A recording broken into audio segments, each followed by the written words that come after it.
Dracula by Bram Stoker.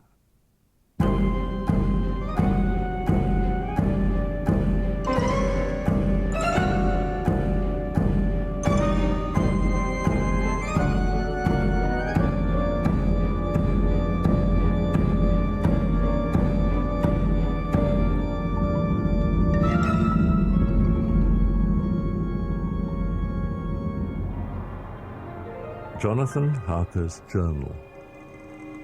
3rd May, Bistritz. Left Munich at 8:35 p.m. on 1st of May, arriving at Vienna early next morning. Should have arrived at 6:46, but train was an hour late. I find that this district is in the extreme east of the country, just on the borders of 3 states, Transylvania, Moldavia, and Bukovina, in the midst of the Carpathian Mountains, one of the wildest and least known portions of Europe. I was not able to light on any map or work giving the exact locality of the castle, but I found that Bistritz, the post town named by Count Dracula, is a fairly well-known place. Count Dracula had directed me to go to the Golden Krone Hotel, which I found to my great delight to be thoroughly old-fashioned, for of course I wanted to see all I could of the ways of the country.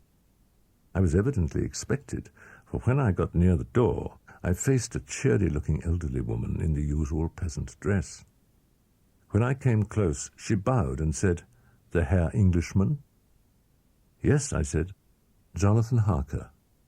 She smiled and gave me a letter. My friend, welcome to the Carpathians. I am anxiously expecting you.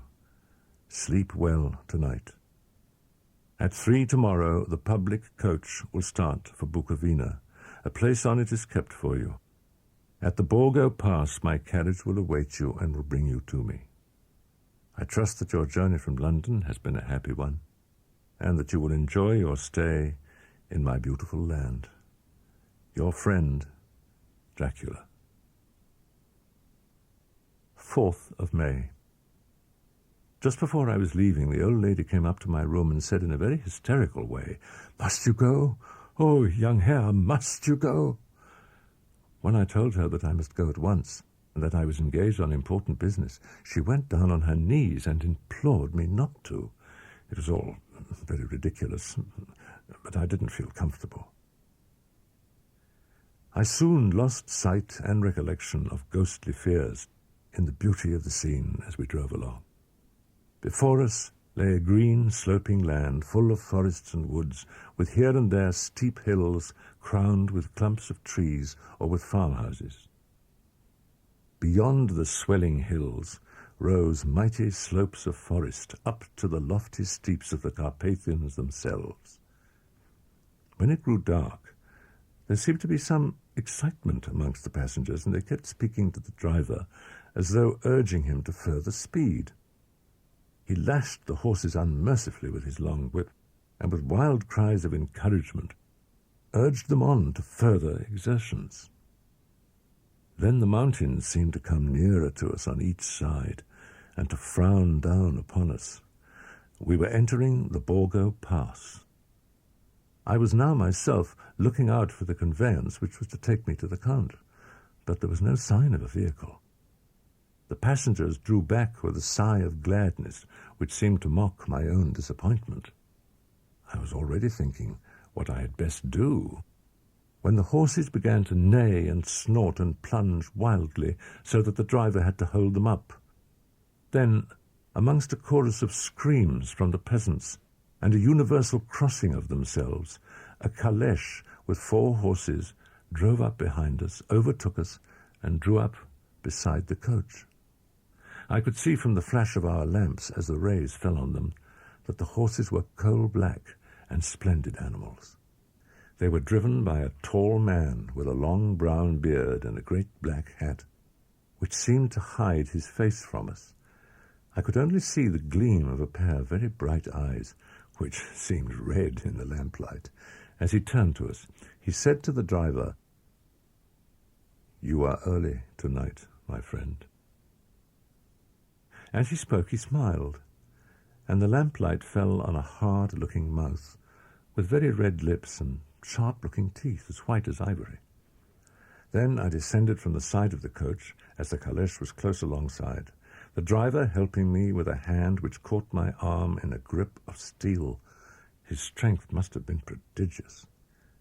Without a word, he shook his reins. The horses turned, and we swept into the darkness of the pass. I felt a little strangely and not a little frightened. I think, had there been any alternative, I should have taken it, instead of prosecuting that unknown night journey.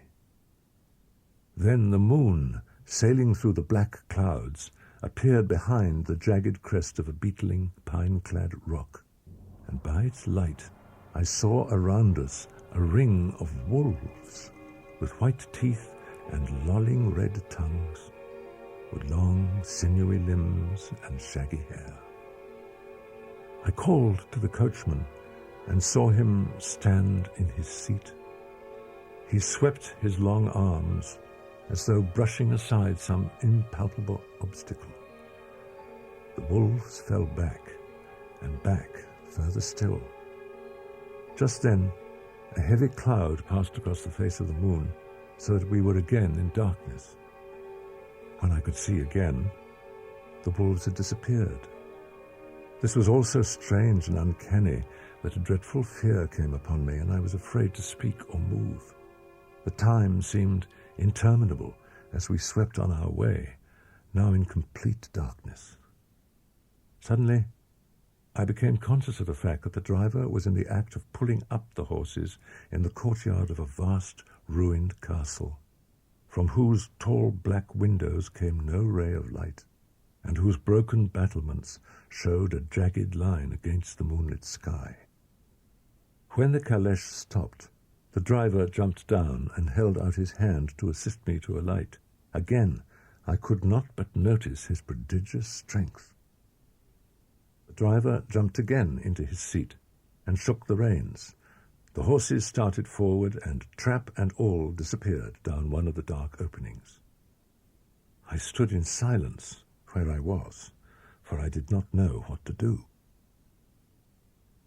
Suddenly I heard a heavy step approaching behind the great door, and saw through the chinks the gleam of the coming light. Then there was the sound of rattling chains and the clanking of massive bolts drawn back. A key was turned with a loud grating noise of long disuse, and the great door swung back. Within stood a tall old man, clean-shaven, save for a long white moustache, and clad in black from head to foot, without a single speck of colour about him anywhere. He held in his hand an antique silver lamp, throwing long, quivering shadows as it flickered in the draught of the open door. The old man motioned me in with his right hand with a courtly gesture, saying in excellent English, but with a strange intonation, "Welcome to my house. Enter freely, and of your own will."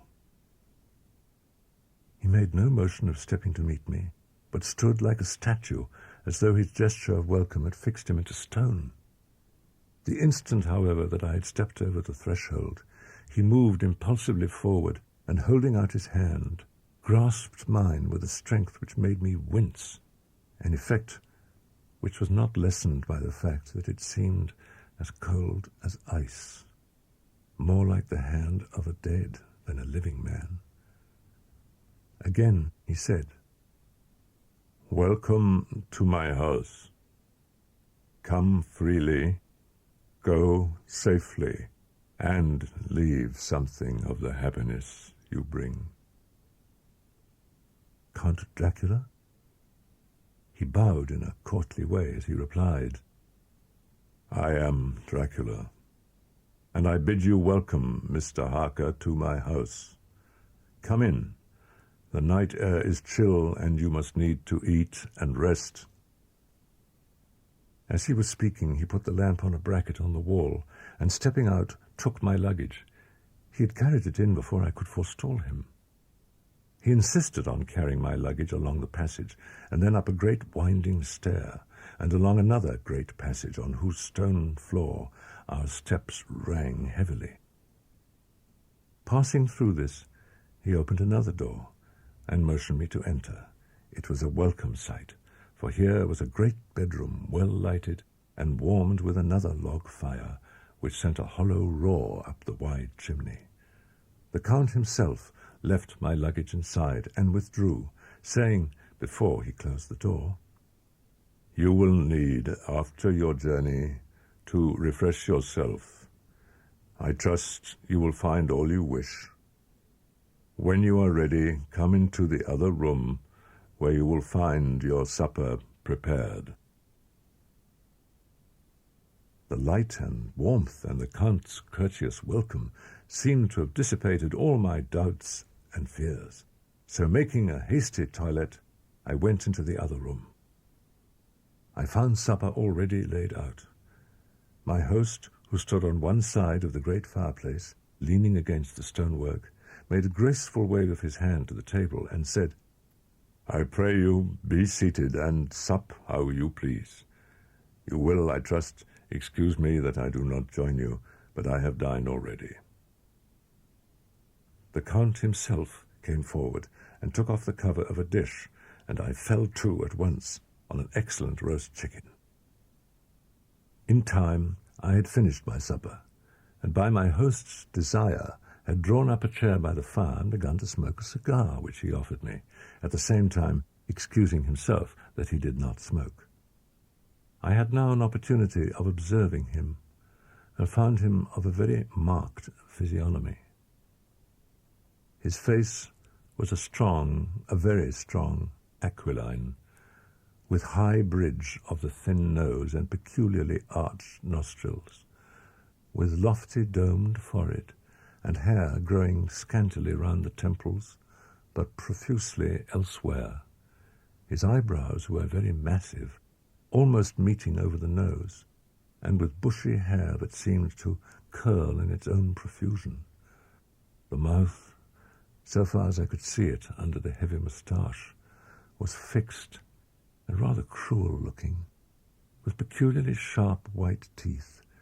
These protruded over the lips, whose remarkable ruddiness showed astonishing vitality in a man of his years. For the rest, his ears were pale, and at the tops extremely pointed. The chin was broad and strong, and the cheeks firm, though thin. The general effect was one of extraordinary pallor.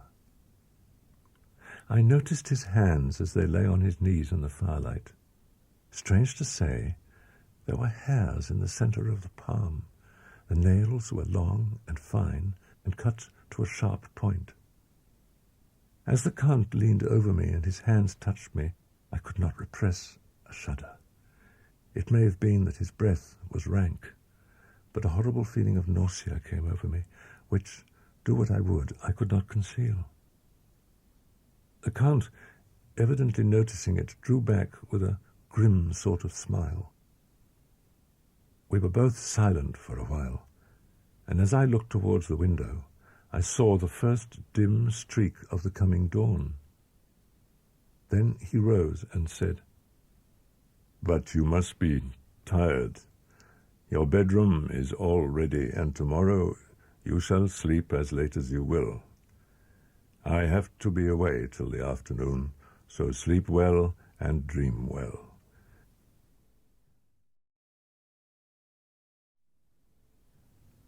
7th May.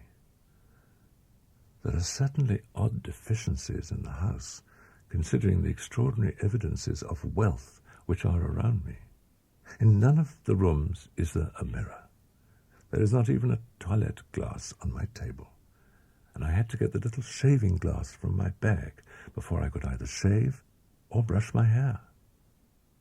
I have not seen a servant anywhere, or heard a sound near the castle except the howling of wolves. In the library I found, to my great delight, a vast number of English books, whole shelves full of them, and bound volumes of magazines and newspapers. Whilst I was looking at the books, the door opened and the Count entered. He saluted me in a hearty way and hoped that I had had a good night's rest. Then he went on. I am glad you found your way in here, for I am sure there is much that will interest you. These friends, and he laid his hand on some of the books, have been good friends to me. And for some years past, ever since I had the idea of going to London, they have given me many, many hours of pleasure. Through them, I have come to know your great England, and to know her is to love her. I long to go through the crowded streets of your mighty London, to be in the midst of the whirl and rush of humanity, to share its life, its change, its death, and all that makes it what it is. Come, he said at last, tell me of London, and of the house which you have procured for me. With an apology for my remissness, I went into my own room to get the papers from my bag. We went thoroughly into the business of the purchase of the estate at Purfleet. When I had told him the facts, and got his signature to the necessary papers, and had written a letter to my employer, Mr. Hawkins, he began to ask me how I had come across so suitable a place. I read to him the notes which I had made at the time, and which I inscribe here. The estate is called Carfax. The house is very large, and of all periods, back, I should say, to medieval times, for one part is of stone immensely thick, with only a few windows high up and heavily barred with iron. It looks like part of a keep, and is close to an old chapel or church. There are but few houses close at hand, one being a very large house, only recently formed into a private lunatic asylum. It is not, however, visible from the grounds. When I had finished, he said, I'm glad that it is old and big. I myself am of an old family, and to live in a new house would kill me. A house cannot be made habitable in a day, and after all, how few days go to make up a century. I rejoice also that there is a chapel of old times. We Transylvanian nobles love not to think that our bones may be amongst the common dead. I seek not gaiety, nor mirth, nor the bright voluptuousness of much sunshine and sparkling waters which please the young and gay. I am no longer young, and my heart, through weary years of mourning over the dead, is not attuned to mirth. Moreover, the walls of my castle are broken, the shadows are many, and the wind breathes cold through the broken battlements and casements. I love the shade and the shadow, and would be alone with my thoughts when I may. 8th May. There is something so strange about this place and all in it that I cannot but feel uneasy. I wish I was safe out of it, or that I had never come. It may be that this strange night existence is telling on me, but would that that were all. I only slept a few hours when I went to bed, and feeling that I could not sleep any more, got up. I had hung my shaving glass by the window, and was just beginning to shave. Suddenly I felt a hand on my shoulder, and heard the Count's voice saying to me, "Good morning." I started, for it amazed me that I had not seen him, since the reflection of the glass covered the whole room behind me. In starting, I had cut myself slightly, but did not notice it at the moment. Having answered the Count's salutation, I turned to the glass again to see how I had been mistaken. This time there could be no error, for the man was close to me, and I could see him over my shoulder, but there was no reflection of him in the mirror. The whole room behind me was displayed, but there was no sign of a man in it, except myself. But at that instant I saw that the cut had bled a little, and the blood was trickling over my chin. I laid down the razor, turning as I did so. When the Count saw my face, his eyes blazed with a sort of demoniac fury, and he suddenly made a grab at my throat. I drew away, and his hand touched the string of beads which held the crucifix. It made an instant change in him, for the fury passed so quickly that I could hardly believe that it was ever there. "Take care," he said. "Take care how you cut yourself. It is more dangerous than you think in this country." Then, seizing the shaving glass, he went on, "And this is the wretched thing that has done the mischief. It is a foul bauble of man's vanity. Away with it!" And opening the heavy window with one wrench of his terrible hand, he flung out the glass, which was shattered into 1,000 pieces on the stones of the courtyard far below. Then he withdrew without a word. After breakfast, I did a little exploring in the castle. I went out on the stairs and found a room looking towards the south. The view was magnificent. But I am not in heart to describe beauty, for when I had seen the view, I explored further. Doors, doors, doors everywhere, and all locked and bolted. In no place, save from the windows in the castle walls, is there an available exit. The castle is a veritable prison, and I am a prisoner. 9th May, midnight. I have had a long talk with the Count.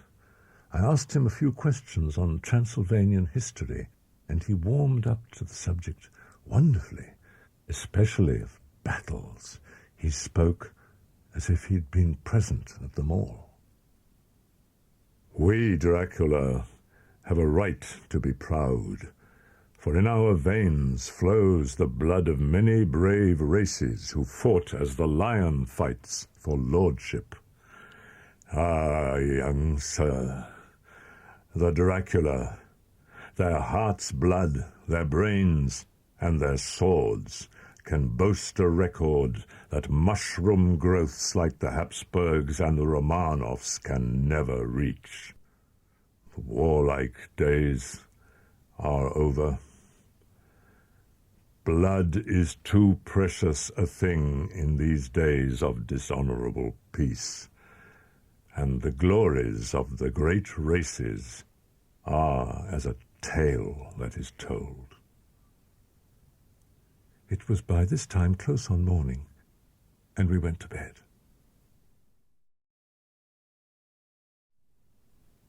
16th May. God preserve my sanity, for to this I am reduced. Safety and the assurance of safety are things of the past.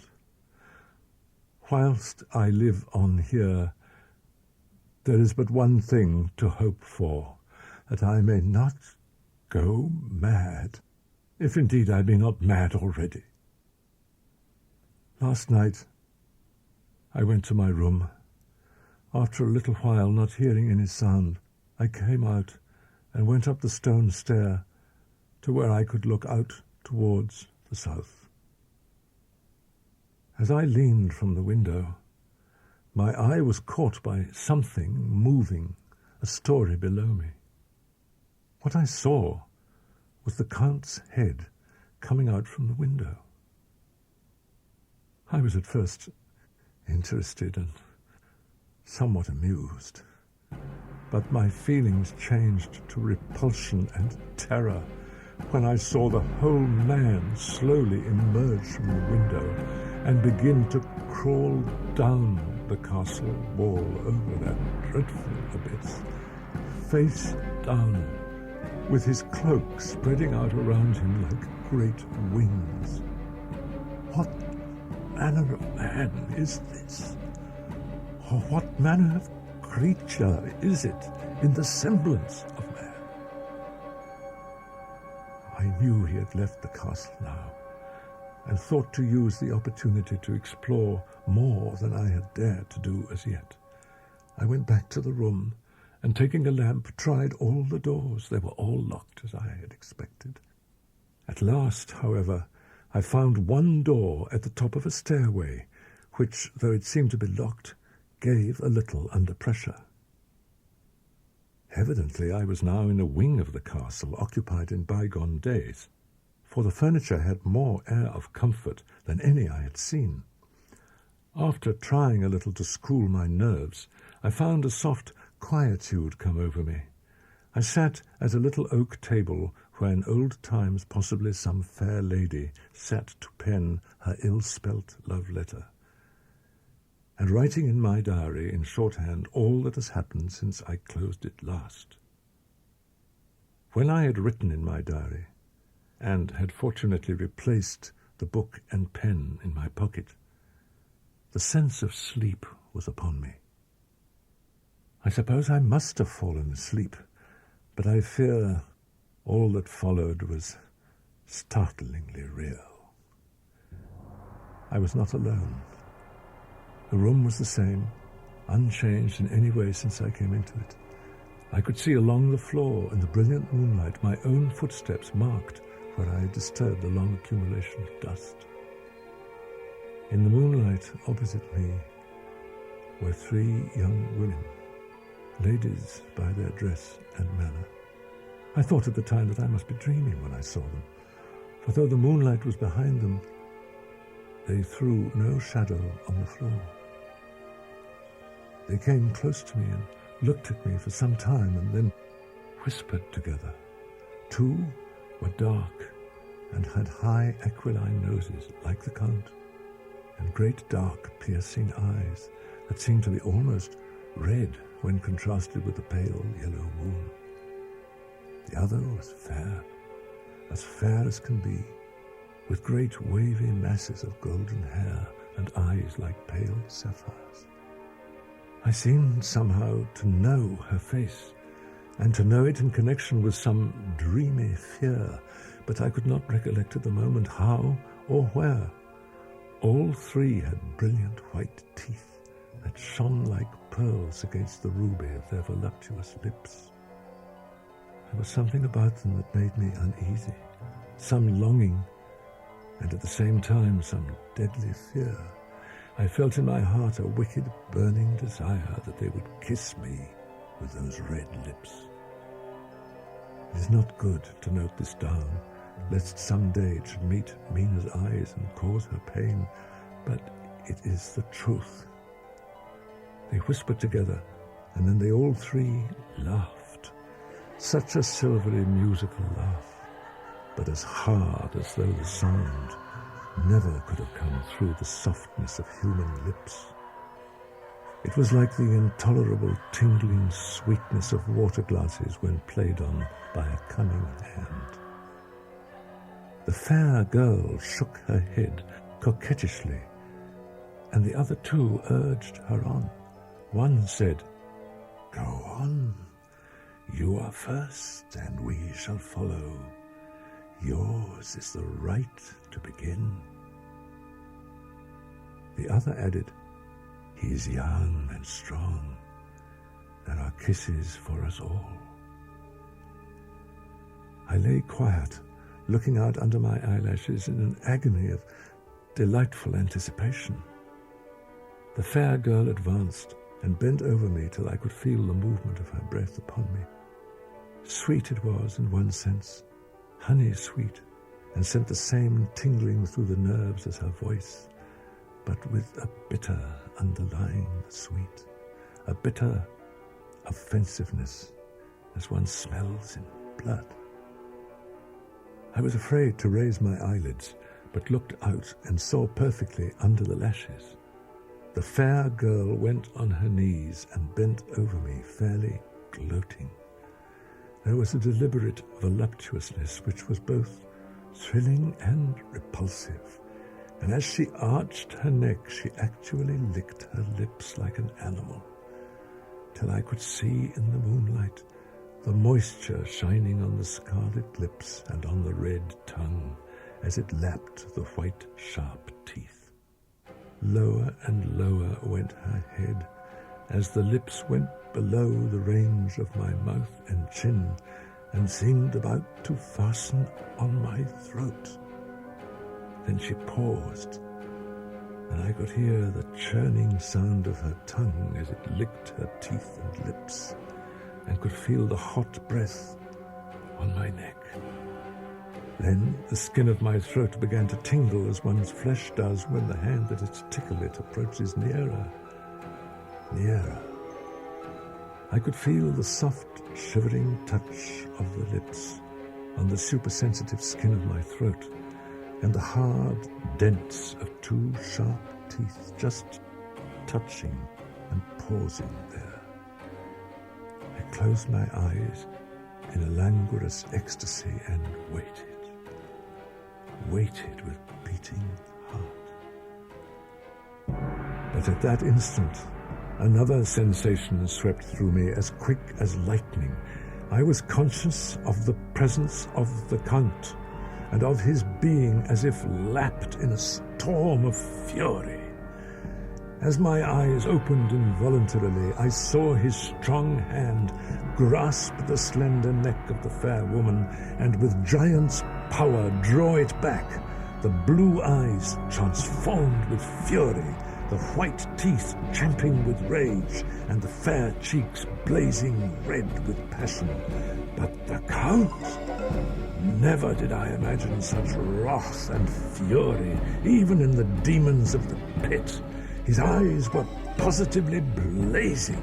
The red light in them was lurid, as if the flames of hell fire blazed behind them. His face was deathly pale, and the lines of it were hard like drawn wires. The thick eyebrows that met over the nose now seemed like a heaving bar of white-hot metal. With a fierce sweep of his arm, he hurled the woman from him, and then motioned to the others as though he were beating them back. It was the same imperious gesture that I had seen used to the wolves. In a voice which, though low and almost a whisper, seemed to cut through the air and then ring around the room, he exclaimed, "How dare you touch him, any of you? How dare you cast eyes on him when I had forbidden it? Back, I tell you all. This man belongs to me. I promise you that when I am done with him, you shall kiss him at your will. Now go, go. I must awaken him, for there is work to be done." "Are we to have nothing tonight?"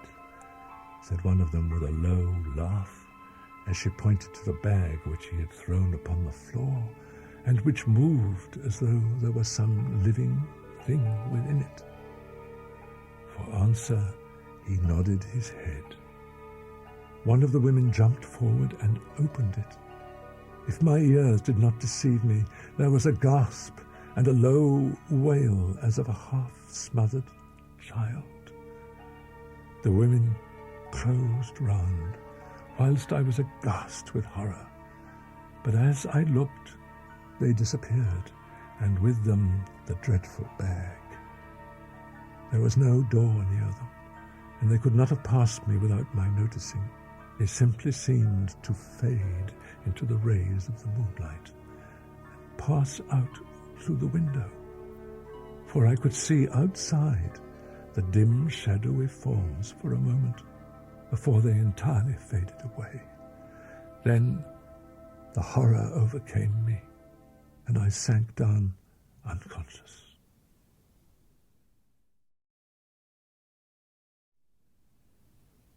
19th May.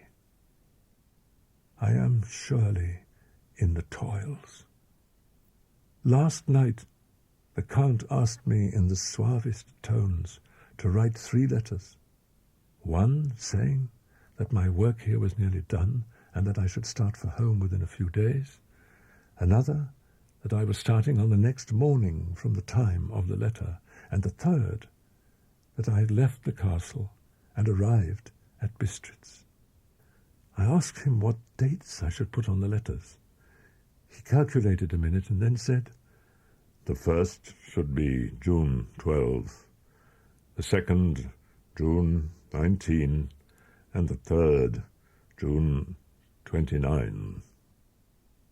I know now the span of my life. God help me."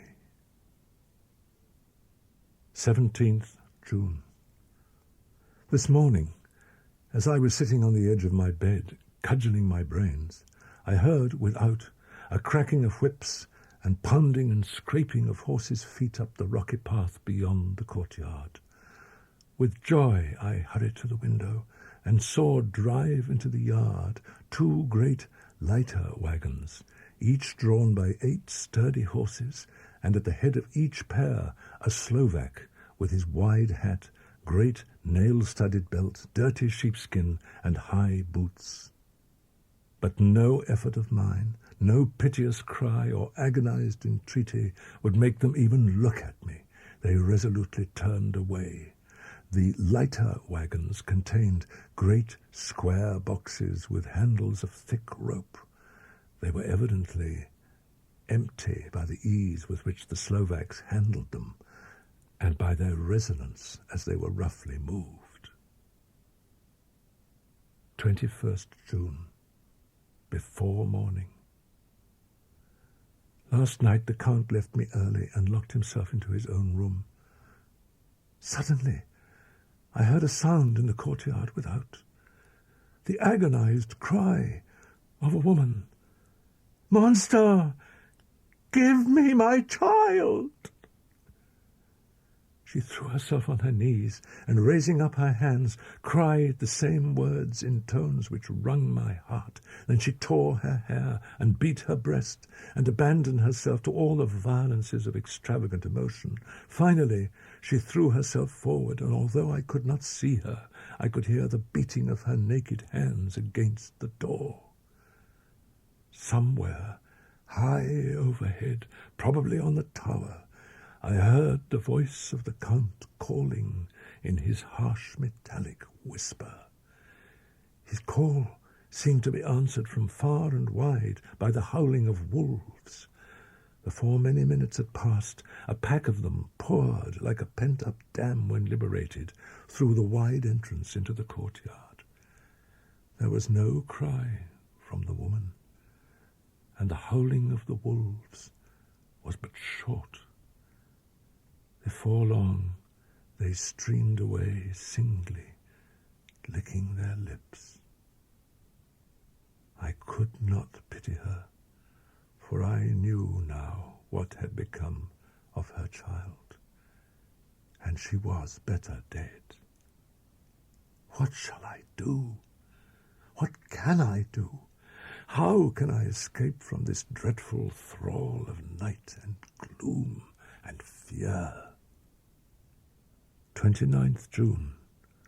Today is the date of my last letter, the last of that fatal series which is to blot out the very traces of my existence from the earth. I went, whilst my courage was fresh, straight to the window on the south side, and at once got outside on the narrow ledge of stone which runs round the building on this side.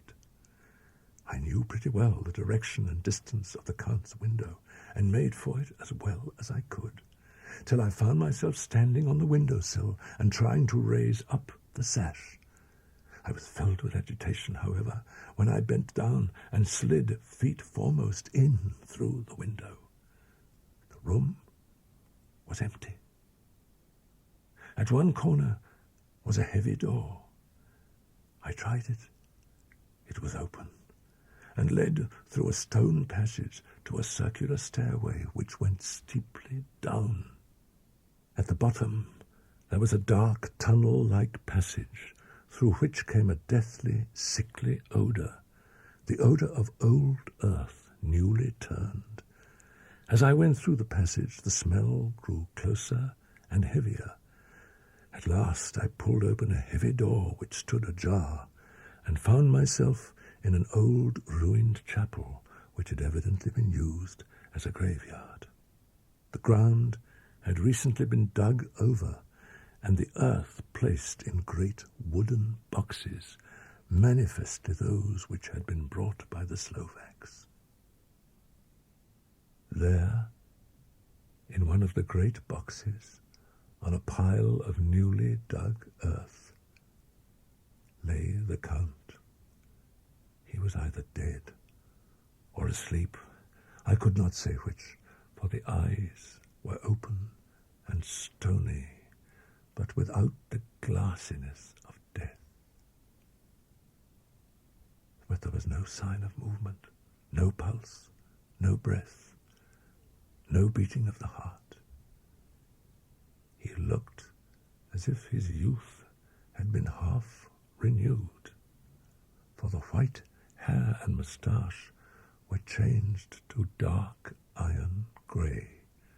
The cheeks were fuller, and the white skin seemed ruby red underneath. The mouth was redder than ever, for on the lips were gouts of fresh blood, which trickled from the corners of the mouth and ran over the chin and neck. Even the deep burning eyes seemed set amongst swollen flesh, for the lids and pouches underneath were bloated. It seemed as if the whole awful creature were simply gorged with blood.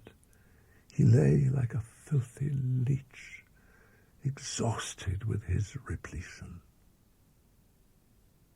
A terrible desire came upon me to rid the world of such a monster. There was no lethal weapon at hand, but I seized a shovel which the workmen had been using to fill the cases, and lifting it high, struck with the edge downward at the hateful face. But as I did so, the head turned, and the eyes fell full upon me with all their blaze of basilisk horror. The sight seemed to paralyze me, and the shovel turned in my hand and glanced from the face, merely making a deep gash above the forehead. The shovel fell from my hand across the box, and as I pulled it away, the flange of the blade caught the edge of the lid, which fell over again and hid the horrid thing from my sight. The last glimpse I had was of the bloated face, blood-stained and fixed with a grin of malice which would have held its own in the nethermost hell. I thought and thought what should be my next move, but my brain seemed on fire. I heard in the distance a gypsy song, sung by merry voices coming closer, and through their song the rolling of heavy wheels and the cracking of whips. The Slovaks were coming. I ran from the place and gained the Count's room. I was a prisoner, and the net of doom was closing round me more closely. As I write, there is in the passage below a sound of many tramping feet, and the crash of weights being set down heavily, doubtless the boxes with their freight of earth. There is a sound of hammering. It is the box being nailed down. Now I can hear in the courtyard and down the rocky way the roll of heavy wheels, the crack of whips, and the chorus of the gypsies as they pass into the distance. I'm alone in the castle with those awful women. I shall not remain alone with them. I shall try to scale the castle wall farther than I have yet attempted. I may find a way from this dreadful place, and then away for home, away to the quickest and nearest train, away from this cursed spot, from this cursed land, where the devil and his children still walk with earthly feet. At least God's mercy is better than that of these monsters, and the precipice is steep and high. At its foot a man may sleep as a man. Goodbye, all.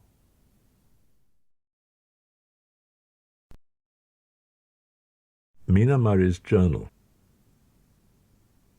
24th July, Whitby. Lucy met me at the station, looking sweeter and lovelier than ever, and we drove up to the house at the Crescent in which they have rooms. There Lucy and I sat a while, and it was all so beautiful before us that we took hands as we sat, and she told me all about her coming marriage. She said, "My dear Mina, it never rains but it pours. How true the old proverbs are. Here am I, who will be 20 in September, and yet I never had a proposal, and then in one day I had 3. Just fancy. I feel sorry, really, and truly sorry, for 2 of the poor fellows. Number 1 came just before lunch. I told you of him, Dr. John Seward, the lunatic asylum man. He is a doctor and really clever. Just fancy, he's only 9 and 20, and he has an immense lunatic asylum all under his own care. Well, my dear, number 2 came after lunch.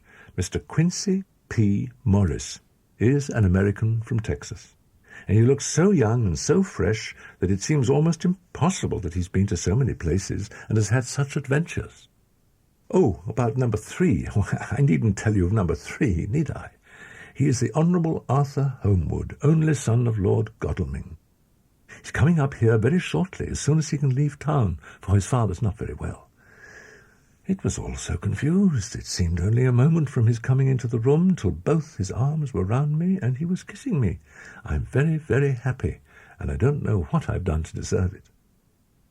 Lucy's excitement made me just a little heartsick, for I haven't heard from Jonathan for a whole month. 8th August. Lucy was very restless all night, and I too could not sleep. The storm was fearful, and as it boomed loudly among the chimney-pots it made me shudder. When a sharp puff came, it seemed to be like a distant gun. Strangely enough, Lucy did not wake, but she got up twice and dressed herself. Fortunately, each time I awoke in time and managed to undress her without waking her and got her back to bed. I heard in the morning that a schooner was shipwrecked in the harbour, pitching herself up on the sand heap by the East Pier. And, strangest of all, the very instant the shore was touched, an immense dog sprang up on deck from below, as if shot up by the concussion, and running forward, jumped from the bow onto the sand. Making straight for the steep cliff, it disappeared in the darkness. It turns out that the schooner is a Russian from Varna, and is called the Demeter. She is almost entirely in ballast of silver sand, with only a small amount of cargo, a number of great wooden boxes filled with mould. 11th August, 3 a.m. I'm too agitated to sleep. We've had such an adventure, such an agonizing experience. I fell asleep as soon as I had closed my diary. Suddenly I became broad awake and sat up with a horrible sense of fear upon me. Lucy's bed was empty. I feared to wake her mother, who has been more than usually ill lately, so threw on some clothes and got ready to look for her. At the edge of the west cliff above the pier, I looked across the harbour to the east cliff, in the hope, or fear, I don't know which, of seeing Lucy. My expectation was not disappointed, for there, on our favourite seat, the silver light of the moon struck a half-reclining figure, snowy white. But it seemed to me as though something dark stood behind the seat, where the white figure shone, bent over it. What it was, whether man or beast, I could not tell. When I got almost to the top, I could see the seat and the white figure, for I was now close enough to distinguish it, even through the spells of shadow. There was undoubtedly something long and black, bending over the half-reclining white figure. I called in fright, "Lucy! Lucy!" And something raised a head, and from where I was I could see a white face and red, gleaming eyes. Lucy did not answer, and I ran on to the entrance of the churchyard. As I entered, the church was between me and the seat, and for a minute or so I lost sight of her. When I came in view again, I could see Lucy half reclining with her head lying over the back of the seat. She was quite alone, and there was not a sign of any living thing about. When I bent over her, I could see that she was still asleep. Her lips were parted, and she was breathing, not softly, as usual with her, but in long, heavy gasps, as though striving to get her lungs full at every breath. As I came close, she put up her hand in her sleep and pulled the collar of her nightdress close round her throat. Whilst she did so, there came a little shudder through her, as though she felt the cold. She trembled a little and clung to me. When I told her to come at once with me home, she rose without a word, with the obedience of a child. Fortune favoured us, and we got home without meeting a soul. When we got in and had said a prayer of thankfulness together, I tucked her into bed. 19th August. Joy, joy, joy. Although not all joy. At last, news of Jonathan. The dear fellow has been ill. That is why he didn't write. I'm not afraid to think it or to say it, now that I know. Letter Sister Agatha, Hospital of St. Joseph and St. Mary, Budapest, to Miss Wilhelmina Murray, 12th August. Dear Madam, I write by desire of Mr. Jonathan Harker, who is himself not strong enough to write, though progressing well, thanks to God and St. Joseph and St. Mary.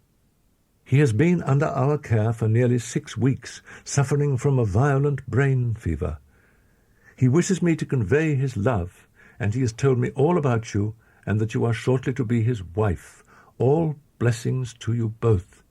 He has had some fearful shock, so says our doctor, and in his delirium his ravings have been dreadful, of wolves and poison and blood, of ghosts and demons, and I fear to say of what.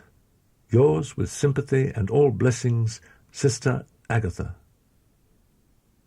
Mr. Hawkins sent me on this letter, and wrote himself, oh, so kindly. I am to leave in the morning and to go over to Jonathan and to help to nurse him if necessary and to bring him home.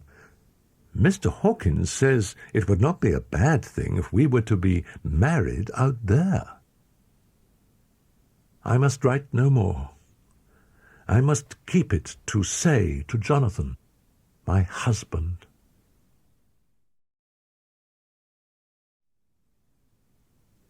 Dr. Seward's diary, kept in phonograph. 10th August. Ebb tide in appetite today. Cannot eat, cannot rest, so diary instead. Since my rebuff by Lucy, I have a sort of empty feeling. Nothing in the world seems of sufficient importance to be worth the doing. As I knew that the only cure for this sort of thing was work, I went down amongst the patients. I picked out one who has afforded me a study of much interest. He is so quaint in his ideas and so unlike the normal lunatic that I have determined to understand him as well as I can. R. M. Renfield, ETAT 59, sanguine temperament, great physical strength, morbidly excitable, periods of gloom. He has certain qualities very largely developed: selfishness, secrecy, and purpose.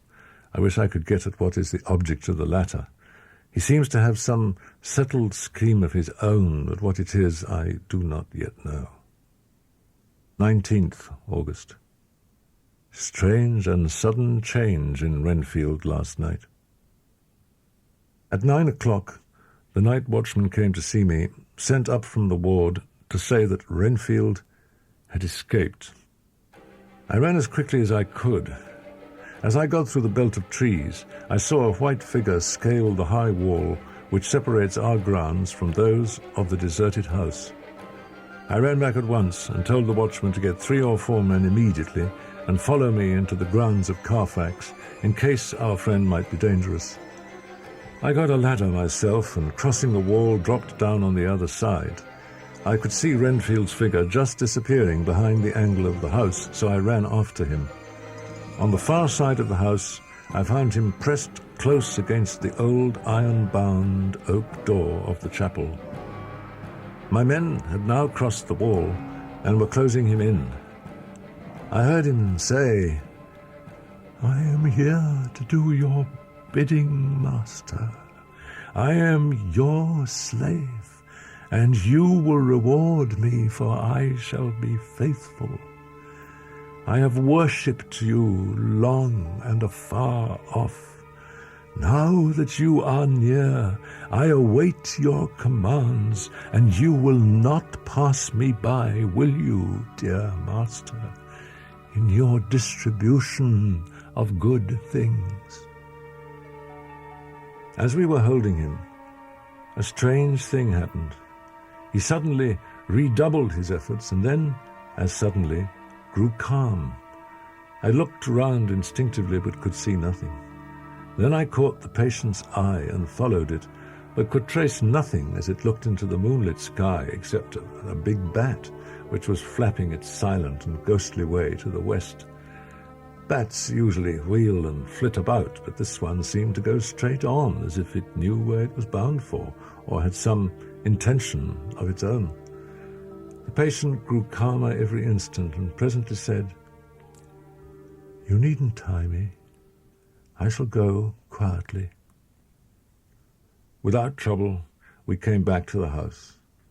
I feel there is something ominous in his calm, and I shall not forget this night.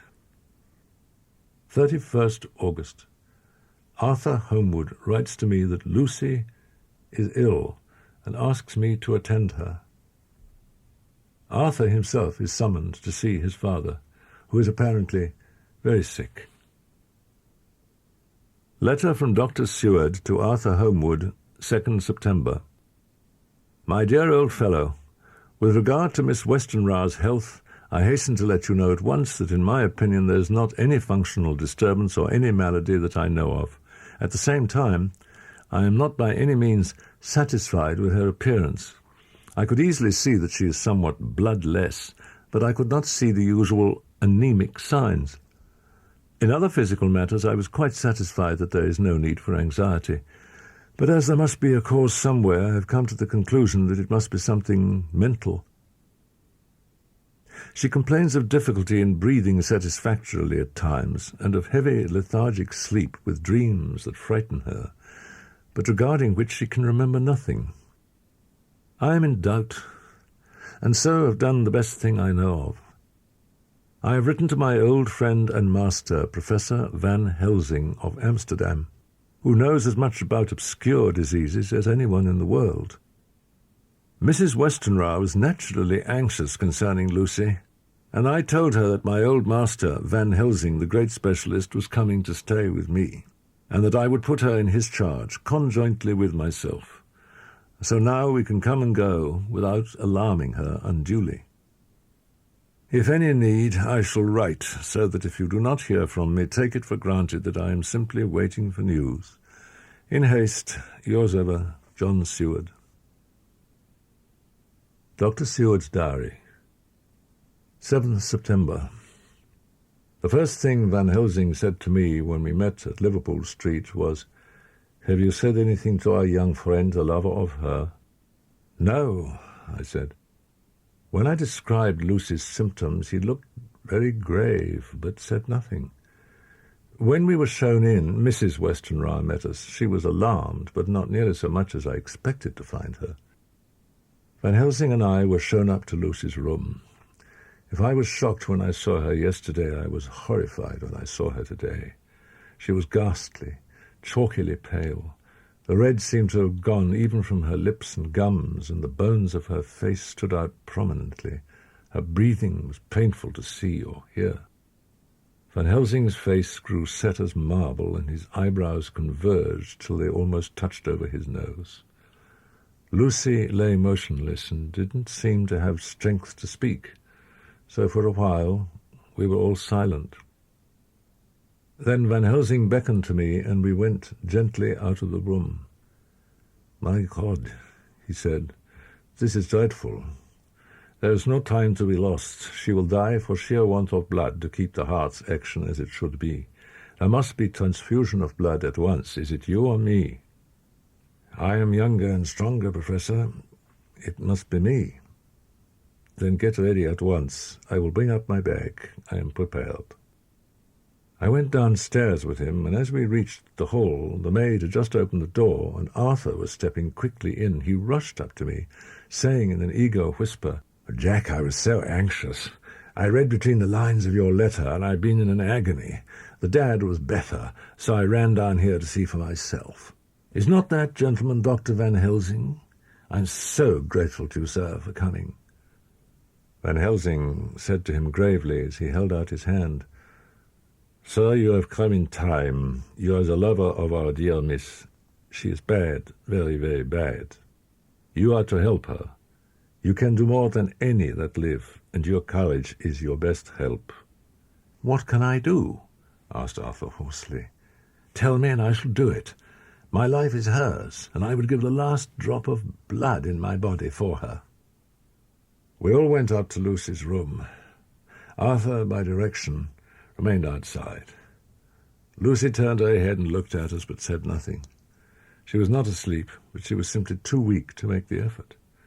Her eyes spoke to us, that was all.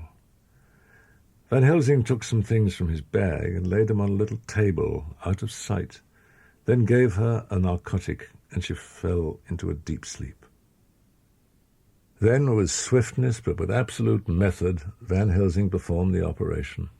As the transfusion went on, something like life seemed to come back to poor Lucy's cheeks, and through Arthur's growing pallor, the joy of his face seemed absolutely to shine. After a bit, I began to grow anxious, for the loss of blood was telling on Arthur, strong man as he was. It gave me an idea of what a terrible strain Lucy's system must have undergone, that what weakened Arthur only partially restored her. But the professor's face was set, and he stood watch in hand, and with his eyes fixed now on the patient and now on Arthur, I could hear my own heart beat. Presently he said in a soft voice, "It is enough. You attend him, I will look to her." And as he had now finished his operation, he adjusted the pillow to the patient's head. As he did so, the narrow black velvet band, which she seemed always to wear round her throat, buckled with an old diamond buckle which her lover had given her, was dragged a little up and showed a red mark on her throat. Arthur didn't notice it, but I could hear the deep hiss of indrawn breath, which is one of Van Helsing's ways of betraying emotion. I asked the professor in a whisper, "What do you make of that mark on her throat?" "What do you make of it?" "I have not seen it yet," I answered, and then and there proceeded to loose the band. Just over the external jugular vein, there were 2 punctures, not large, but not wholesome-looking.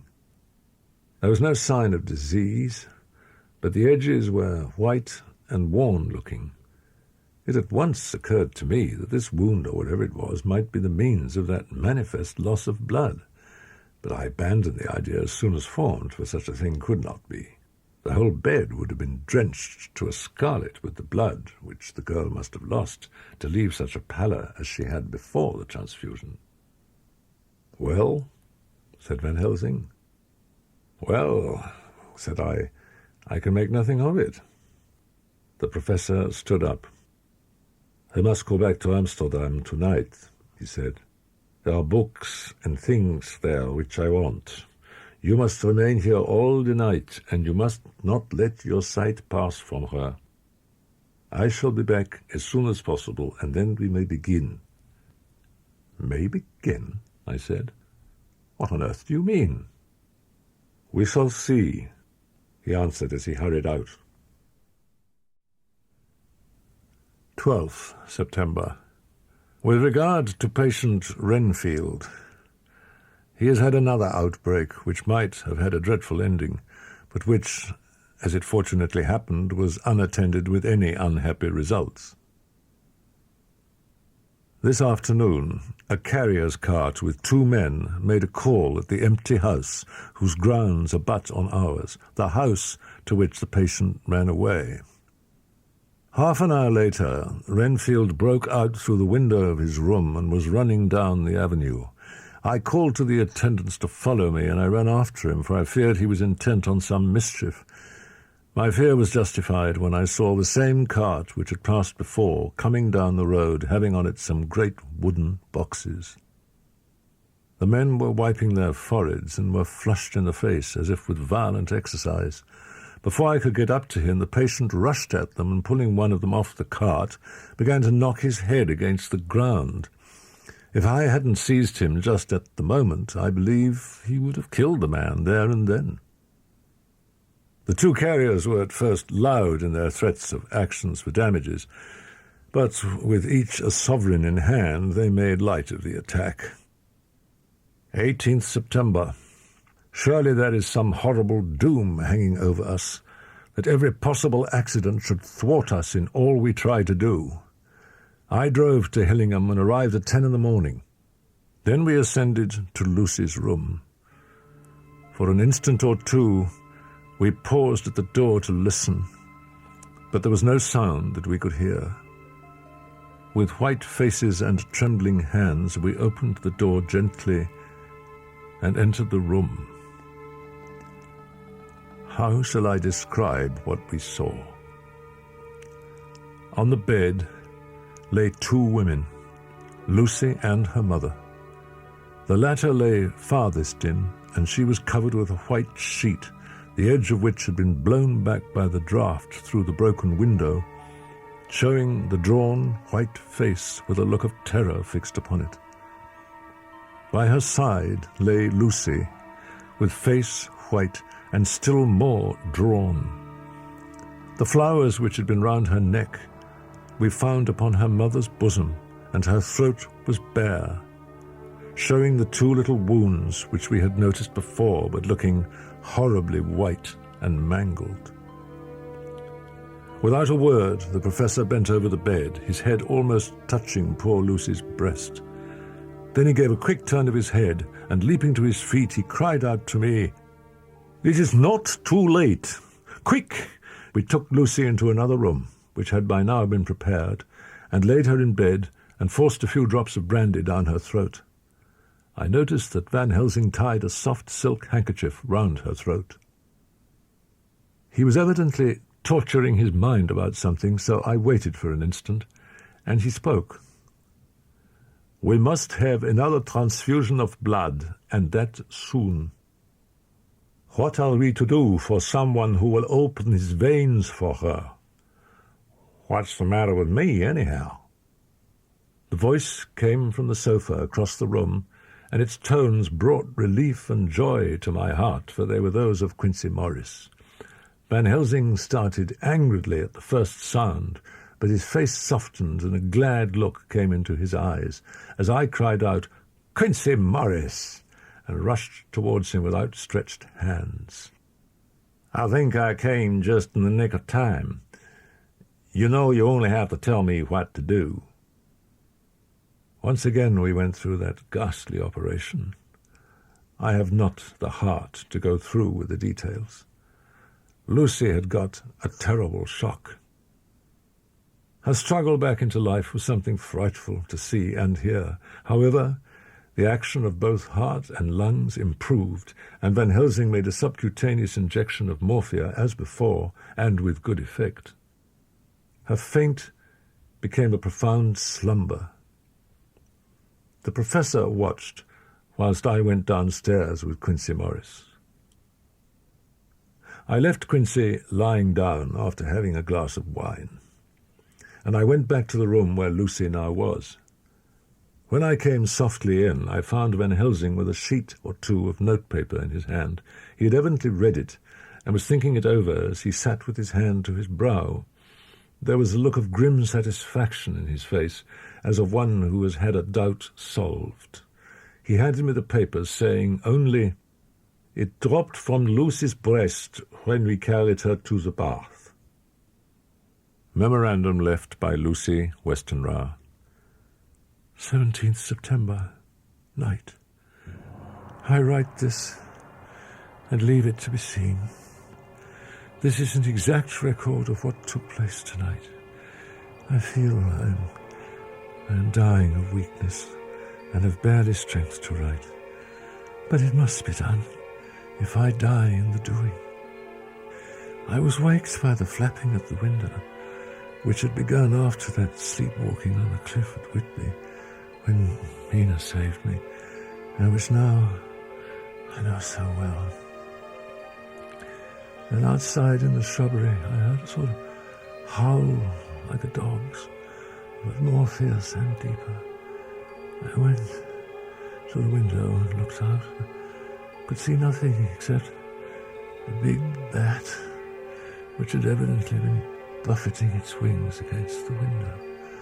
So I went back to bed again, but determined not to go to sleep. Presently the door opened, and Mother looked in. Seeing by my moving that I was not asleep, came in and sat by me. I was uneasy about you, darling, and came in to see that you were all right.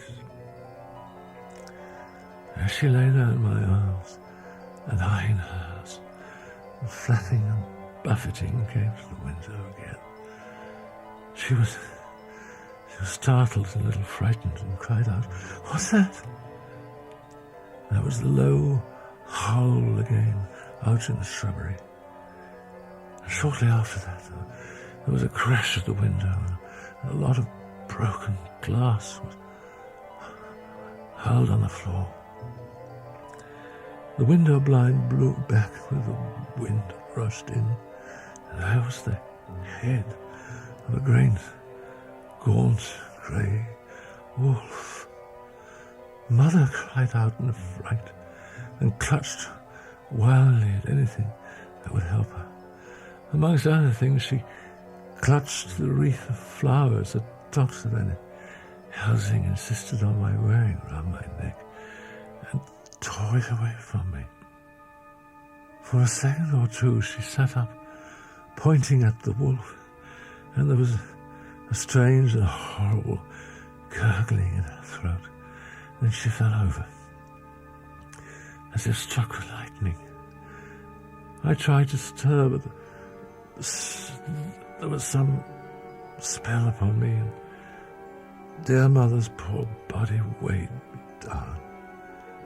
I remember no more for a while. The time didn't seem long, very, very awful, till I recovered consciousness again. Somewhere near, a passing bell was tolling. The dogs, all round the neighbourhood, were howling. I called the maids, got no answer.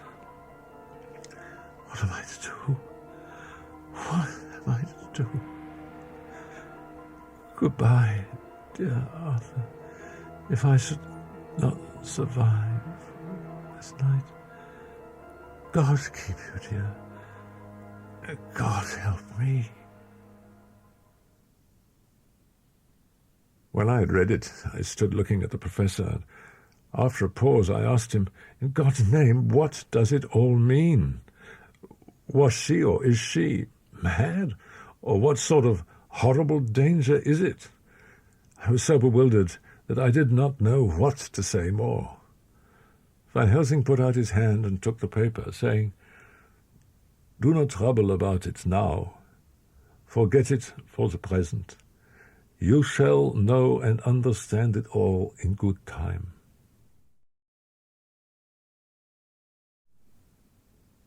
When she woke late in the afternoon, Lucy was very low in thought and spirit, and wept silently and weakly for a long time. In the afternoon she asked for Arthur, and we telegraphed for him. We told her that either or both of us would now remain with her all the time, and that seemed to comfort her.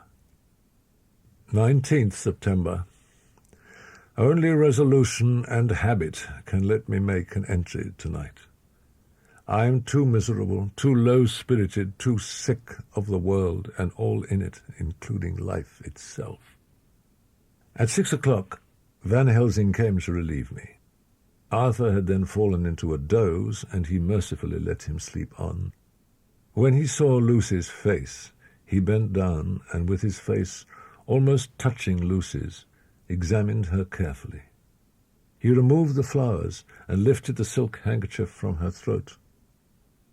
As he did so, he started back, and I could hear his "Mein Gott," as it was smothered in his throat.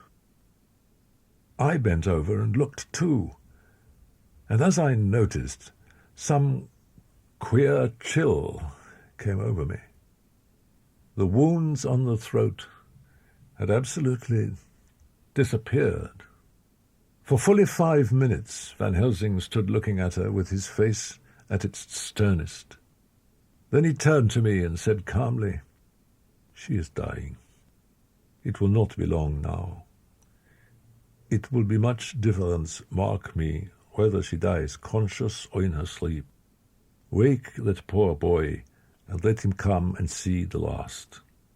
He trusts us, and we have promised him." I went to the dining room and waked him. When we came into the room, she opened her eyes, and seeing him, whispered softly, "Arthur, oh my love, I am so glad you've come." And then, insensibly, there came the strange change which I had noticed in the night. Her breathing grew stertorous, the mouth opened, and the pale gums, drawn back, made the teeth look longer and sharper than ever. In a sort of sleep-waking, vague, unconscious way, she opened her eyes, which were now dull and hard at once, and said in a soft, voluptuous voice, such as I had never heard from her lips, "Arthur, oh my love, I am so glad you have come. Kiss me." Arthur bent eagerly over to kiss her, but at that instant Van Helsing, who, like me, had been startled by her voice, swooped upon him and, catching him by the neck with both hands, dragged him back with a fury of strength which I never thought he could have possessed, and actually hurled him almost across the room. "Not for your life," he said. "Not for your living soul and hers." And he stood between them like a lion at bay. Arthur was so taken aback that he did not for a moment know what to do or say, and before any impulse of violence could seize him, he realized the place and the occasion, and he stood silent, waiting. I kept my eyes fixed on Lucy, as did Van Helsing, and we saw a spasm as of rage flit like a shadow over her face, the sharp teeth champed together. Then her eyes closed, and she breathed heavily. Very shortly after, she opened her eyes in all their softness, and putting out her poor, pale, thin hand, took Van Helsing's great brown one. Drawing it to her, she kissed it. "My true friend," she said in a faint voice, but with untellable pathos. "My true friend, and his. Oh, guard him, and give him peace." "I swear it," said he solemnly, kneeling beside her and holding up his hand as one who registers an oath. Then he turned to Arthur and said to him, "Come, my child, take her hand in yours and kiss her on the forehead, and only once. Their eyes met instead of their lips, and so they parted. Lucy's eyes closed, and Van Helsing, who had been watching closely, took Arthur's arm and drew him away.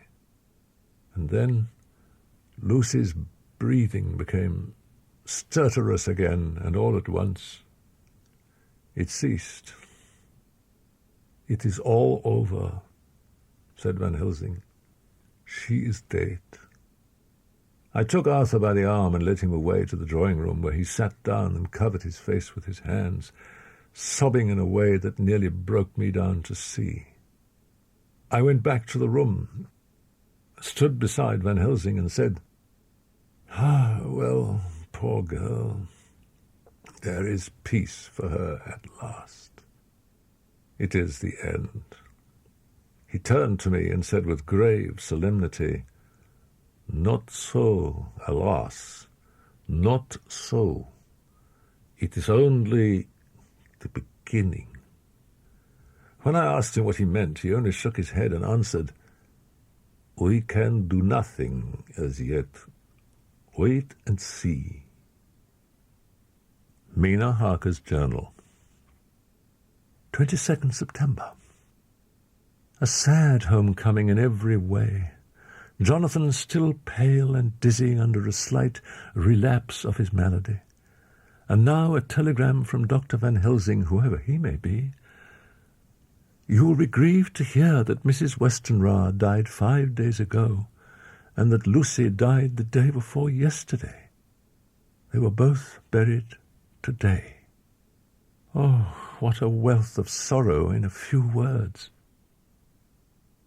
Van Helsing said that he had read my letters to poor Lucy, and is coming to see me at once. Dr. Seward's Diary, 27th September.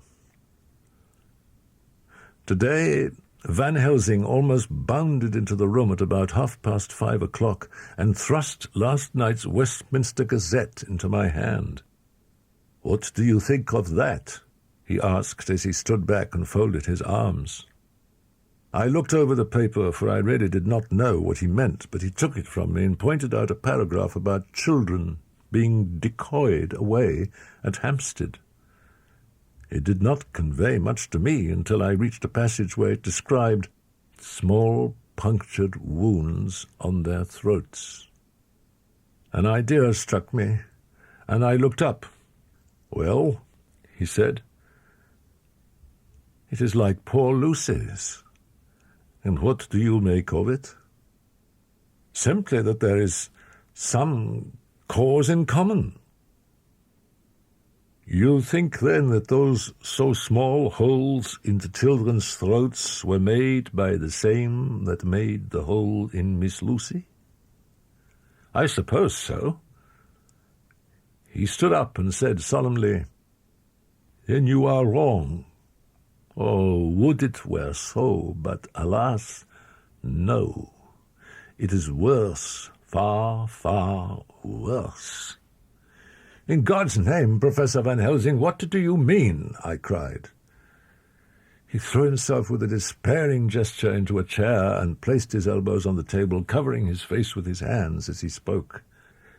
"They were made by Miss Lucy." For a while sheer anger mastered me. It was as if he had, during her life, struck Lucy on the face. I smote the table hard and rose up as I said to him, "Dr. Van Helsing, are you mad?" He raised his head and looked at me, and somehow the tenderness of his face calmed me at once. "Would I were," he said, "madness were easy to bear compared with truth like this. Oh, my friend, tomorrow night I go to prove it. Dare you come with me?" He saw my hesitation and spoke. "Tomorrow night you will come to me at the Berkeley Hotel at 10 of the clock. I shall send for Arthur to come too, and also that so fine young man of America that gave his blood. Later We shall all have work to do. I come with you so far as Piccadilly, and there dine, for I must go before the sun set. 29th September, morning. Last night, at a little before 10 o'clock, Arthur and Quincy came into Van Helsing's room. He told us all that he wanted us to do, but especially addressing himself to Arthur, as if all our wills were centred in his. He began by saying that he hoped we would all come with him, too. For, he said, there is a grave duty to be done there. You were doubtless surprised at my letter? This query was directly addressed to Arthur. I was. It rather upset me for a bit. There's been so much trouble around my house of late that I could do without any more. Van Helsing continued, I want your permission to do what I think good this night. I want you to come with me and to come in secret to the churchyard where poor Lucy is buried. Arthur asked, And when there? To enter the tomb. Arthur stood up. Professor, are you in earnest, or is it some monstrous joke? Oh, pardon me, I see that you are in earnest. He sat down again, but I could see that he sat firmly and proudly as one who is on his dignity. There was silence until he asked again, And when in the tomb? To open the coffin. Arthur looked up with set white face and said, Take care, sir, take care. After a pause, Van Helsing went on, evidently with an effort. Miss Lucy is dead, is it not so? Yes. Then there can be no wrong to her. But if she be not dead... Arthur jumped to his feet. Good God, he cried, what do you mean? Has there been any mistake? Has she been buried alive? He groaned in anguish that not even hope would soften. I did not say that she was alive, my child. I did not think it. I go no further than to say that she might be undead. Undead? Not alive? What do you mean? Is this all a nightmare, or what is it? I beseech you, do not go forth in anger with me. In the long life of acts which were often not pleasant to do, and which sometimes did wring my heart, I have never had so heavy a task as now. He said this with a very grave, sweet pride, and Arthur was much affected by it. He took the old man's hand and said in a broken voice, Oh, it is hard to think of it, and I cannot understand, but at least I will go with you and wait.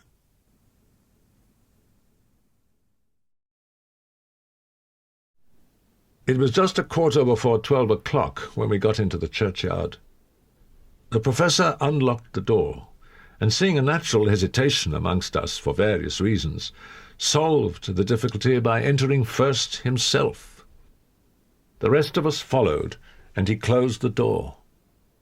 He then lit a dark lantern and went about his work systematically, holding his lamp so that he could read the coffin plates. He made assurance of Lucy's coffin. Another search in his bag, and he took out a turn-screw. "What are you going to do?" I asked. "To open the coffin. You shall yet be convinced." Straightway he began taking out the screws, and finally lifted off the lid, showing the casing of lead beneath. The sight was almost too much for me. It seemed to be as much an affront to the dead as it would have been to have stripped off her clothing in her sleep whilst living. And again, fumbling in his bag, took out a tiny fret saw. Striking the turn-screw through the lead with a swift downward stab which made me wince, he made a small hole, which was, however, big enough to admit the point of the saw. I had expected a rush of gas from the weak old corpse. We doctors, who have had to study our dangers, have to become accustomed to such things, and I drew back towards the door. But the professor never stopped for a moment. He soared down a couple of feet along one side of the lead coffin, and then across and down the other side. Van Helsing forced back the leaden flange, and we all looked in and recoiled. The coffin was empty. So far there is much that is strange. Wait you with me outside, unseen and unheard, and things much stranger are yet to be. So, here he shut the dark slide of his lantern, now to the outside. He opened the door, and we filed out, he coming last and locking the door behind him. First he took from his bag a mass of what looked like thin, wafer-like biscuit, which was carefully rolled up in a white napkin. Next he took out a double handful of some whitish stuff like dough or putty. He crumbled the wafer up fine and worked it into the mass between his hands. This he then took, and rolling it into thin strips, began to lay them into the crevices between the door and its setting in the tomb. I was somewhat puzzled at this, and being close, asked him what it was that he was doing. Arthur and Quincy drew near also, as they too were curious. He answered, "I am closing the tomb so that the undead may not enter." "And is that stuff you've put there going to do it?" asked Quincy. "Great Scott, is this a game?" "It is." "What is that which you are using?" This time the question was by Arthur. Van Helsing reverently lifted his hat as he answered, "The host. I brought it from Amsterdam. I have an indulgence." In respectful silence we took the places assigned to us, close round the tomb, but hidden from the sight of anyone approaching. There was a long spell of silence, a big aching void, and then from the professor a keen "Sst." He pointed, and far down the avenue of yews we saw a white figure advance, a dim white figure which held something dark at its breast. The figure stopped, and at the moment a ray of moonlight fell between the masses of driving clouds and showed in startling prominence a dark-haired woman dressed in the cerements of the grave. We could not see the face, for it was bent down over what we saw to be a fair-haired child. There was a pause, and a sharp little cry, such as a child gives in sleep, or a dog as it lies before the fire and dreams. We were starting forward, but the professor's warning hand, seen by us as he stood behind a yew tree, kept us back. And then, as we looked, the white figure moved forward again. It was now near enough for us to see clearly, and the moonlight still held. My own heart grew cold as ice, and I could hear the gasp of Arthur as we recognized the features of Lucy Westenra. Lucy Westenra. But yet, how changed! The sweetness was turned to adamantine, heartless cruelty, and the purity to voluptuous wantonness. Van Helsing stepped out, and obedient to his gesture, we all advanced too, the four of us ranged in a line before the door of the tomb. Van Helsing raised his lantern and drew the slide. By the concentrated light that fell on Lucy's face, we could see that the lips were crimson with fresh blood, and that the stream had trickled over her chin and stained the purity of her lawn death robe. We shuddered with horror. I could see by the tremulous light that even Van Helsing's iron nerve had failed. Arthur was next to me, and if I had not seized his arm and held him up, he would have fallen. When Lucy, I called the thing that was before us Lucy because it bore her shape, saw us, she drew back with an angry snarl, such as a cat gives when taken unawares. Then her eyes ranged over us, Lucy's eyes in form and colour, but Lucy's eyes unclean and full of hell fire instead of the pure, gentle orbs we knew. At that moment, the remnant of my love passed into hate and loathing. Had she then to be killed, I could have done it with savage delight. As she looked, her eyes blazed with unholy light, and the face became wreathed with a voluptuous smile. Oh God, how it made me shudder to see it. With a careless motion, she flung to the ground, callous as a devil, the child that up to now she had clutched strenuously to her breast, growling over it as a dog growls over a bone. The child gave a sharp cry and lay there moaning. There was a cold-bloodedness in the act which wrung a groan from Arthur. When she advanced to him with outstretched arms and a wanton smile, he fell back and hid his face in his hands. She still advanced, however, and with a languorous, voluptuous grace said, "Come to me, Arthur. Leave these others and come to me. My arms are hungry for you. Come, and we can rest together. Come, my husband, come." There was something diabolically sweet in her tone, something of the tingling of glass when struck, which rang through the brains even of us who heard the words addressed to another. As for Arthur, he seemed under a spell. Moving his hands from his face, he opened wide his arms. She was leaping for them when Van Helsing sprang forward and held between them his little golden crucifix. She recoiled from it, and with a suddenly distorted face full of rage, dashed past him as if to enter the tomb. When within a foot or two of the door, however, she stopped as if arrested by some irresistible force.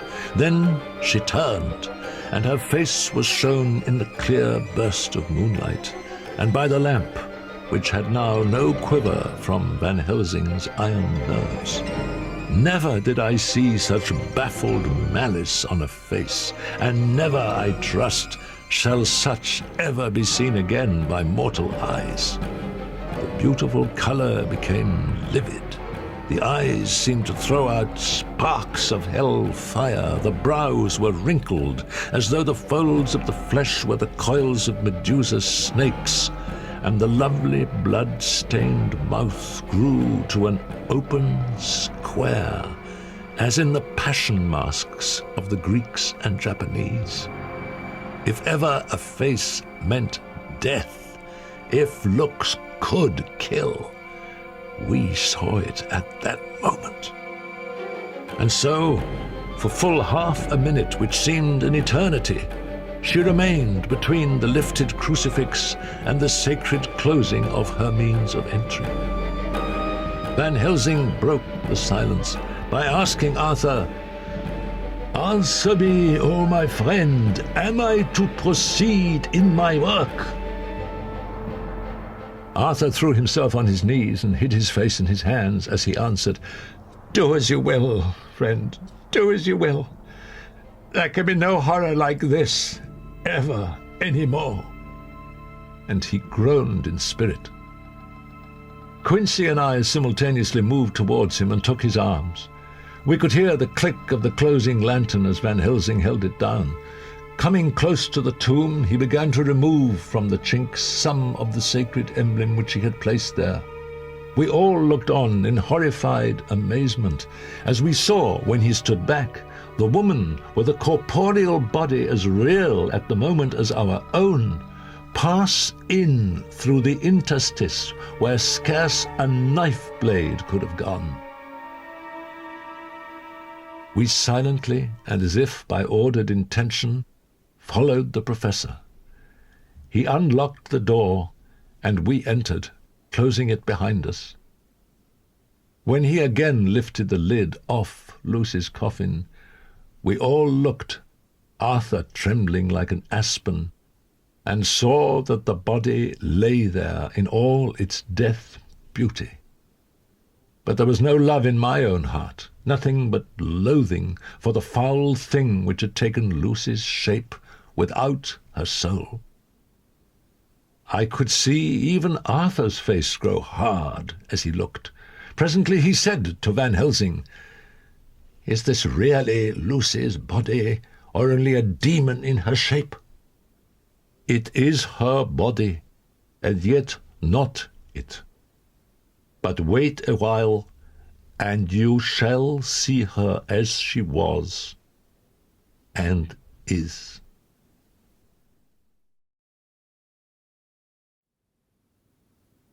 She seemed like a nightmare of Lucy as she lay there. The pointed teeth, the blood-stained voluptuous mouth, which it made one shudder to see, the whole carnal and unspiritual appearance seeming like a devilish mockery of Lucy's sweet purity. Van Helsing, in his methodical manner, began taking the various contents from his bag and placing them ready for use. First he took out a soldering iron and some plumbing solder, and then a small oil lamp, which gave out, when lit in a corner of the tomb, gas which burned at fierce heat with a blue flame.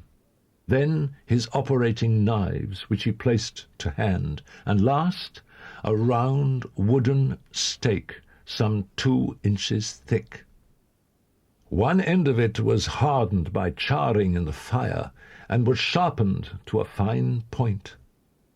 With this stake came a heavy hammer, such as in households is used in the coal cellar for breaking the lumps. When all was ready, Van Helsing said, "Before we do anything, let me tell you this. It is out of the lore and experience of the ancients, and of all those who have studied the powers of the undead. They cannot die, but must go on age after age, adding new victims and multiplying the evils of the world. For all that die from the preying of the undead become themselves undead.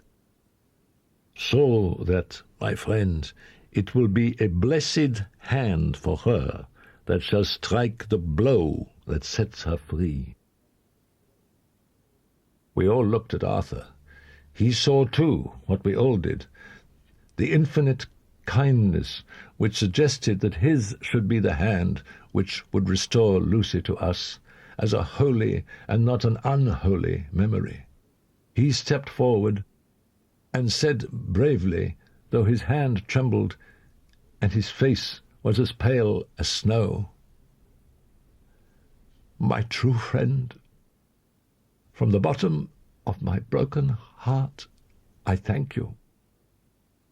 Tell me what I am to do, and I shall not falter."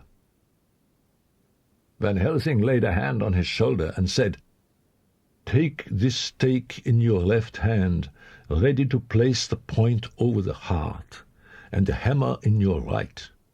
Then, when we begin our prayer for the dead, I shall read him. I have here the book, and the others shall follow.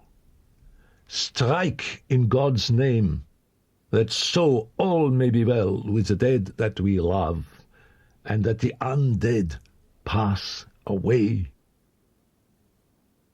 Arthur took the stake and the hammer, and when once his mind was set on action, his hands never trembled nor even quivered. Van Helsing opened his missal and began to read, and Quincy and I followed as well we could. Arthur placed the point over the heart, and as I looked, I could see its dint in the white flesh. Then he struck with all his might. The thing in the coffin writhed, and a hideous blood-curdling screech came from the opened red lips. The body shook and quivered and twisted in wild contortions. The sharp white teeth champed together till the lips were cut, and the mouth was smeared with a crimson foam. But Arthur never faltered. He looked like a figure of Thor as his untrembling arm rose and fell, driving deeper and deeper the mercy-bearing stake, whilst the blood from the pierced heart welled and spurted up around it. His face was set, and high duty seemed to shine through it. The sight of it gave us courage, so that our voices seemed to ring through the little vault. And then the writhing and quivering of the body became less, and the teeth ceased to champ and the face to quiver.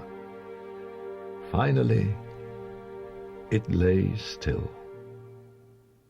The terrible task was over. There, in the coffin, lay no longer the foul thing that we had so dreaded and grown to hate, but Lucy, as we had seen her in her life, with her face of unequalled sweetness and purity. But Lucy, as we had seen her in her life, with her face of unequalled sweetness and purity. True that there were there, as we had seen them in life, the traces of care and pain and waste, but these were all dear to us, for they marked her truth to what we knew. One and all, we felt that the holy calm that lay like sunshine over the wasted face and form was only an earthly token and symbol of the calm that was to reign forever. Arthur bent and kissed her, and then we sent him and Quincy out of the tomb. The professor and I sawed the top off the stake, leaving the point of it in the body. Then we cut off the head and filled the mouth with garlic.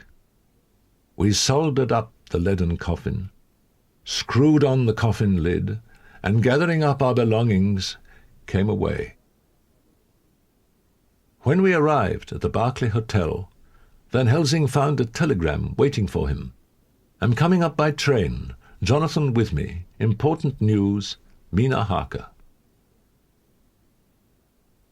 30th September. The Harkers arrived at 9 o'clock.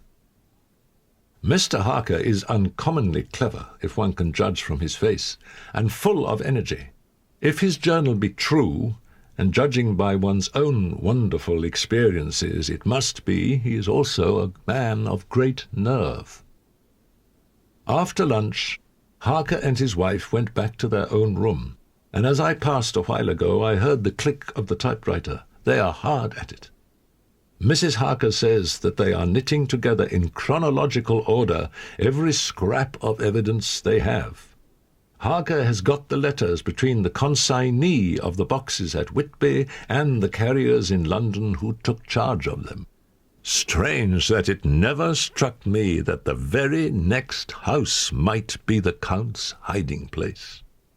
Goodness knows that we had enough clues from the conduct of the patient Renfield. I got home at 5 o'clock and found that Arthur Holmwood and Morris had not only arrived, but had already studied the transcript of the various diaries and letters which Harker and his wonderful wife had made and arranged. Mrs. Harker gave us a cup of tea, and I can honestly say that for the first time since I have lived in it, this old house seemed like home.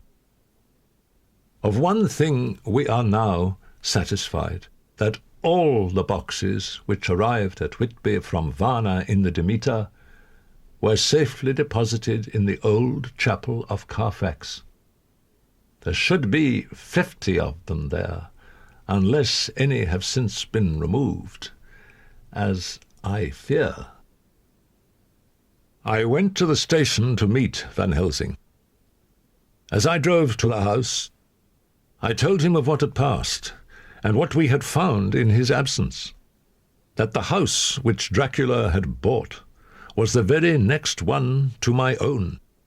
He was amazed, and a great concern seemed to come on him. "Oh, that we had known it before," he said, "for then we might have reached him in time to save poor Lucy." Then he fell into a silence that lasted till we entered my own gateway. Mina Harker's Journal. 30th September. When we met in Dr. Seward's study 2 hours after dinner, which had been at 6 o'clock, we unconsciously formed a sort of board or committee. The professor began to speak. "There are such beings as vampires. Some of us have evidence that they exist. This vampire which is amongst us is of himself so strong in person as 20 men. He is of cunning more than mortal, for his cunning be the growth of ages. He have still the aids of necromancy, the divination by the dead. He is brute and more than brute. He is devil in callous, and the heart of him is not. He can, within limitations, appear at will, when and where, and in any of the forms that are to him. He can, within his range, direct the elements, the storm, the fog, the thunder. He can transform himself to wolf. He can be as bat. He can come in mist which he creates. He come on moonlight rays as elemental dust. He becomes so small. We ourselves saw Miss Lucy, ere she was at peace, slip through a hairbreadth space at the tomb door. He can see in the dark. No small power, this, in a world which is one half shut from the light. Ah, but hear me through. He can do all these things, yet he is not free. He cannot go where he lists. He who is not of nature has yet to obey some of nature's laws. Why? We know not. He may not enter anywhere at the first, unless there be someone of the household who bid him to come, though afterwards he can come as he please. His power ceases, as does that of all evil things at the coming of the day. Only at certain times can he have limited freedom. If he be not at the place whither he is bound, he can only change himself at noon or at exact sunrise or sunset. Thus he can do as he will within his limit. When he have his earth home, his coffin home, his hell home, the place unhallowed. It is said, too, that he can only pass running water at the slack or the flood of the tide. Then there are things which so afflict him that he has no power, as the garlic that we know of, and as for things sacred as this symbol, my crucifix. The vampire live on, and cannot die by mere passing of the time. He can flourish when that he can fatten on the blood of the living, but he cannot flourish without it. Thus, when we find the habitation of this man that was, we can confine him to his coffin and destroy him if we obey what we know. My friends, this is much.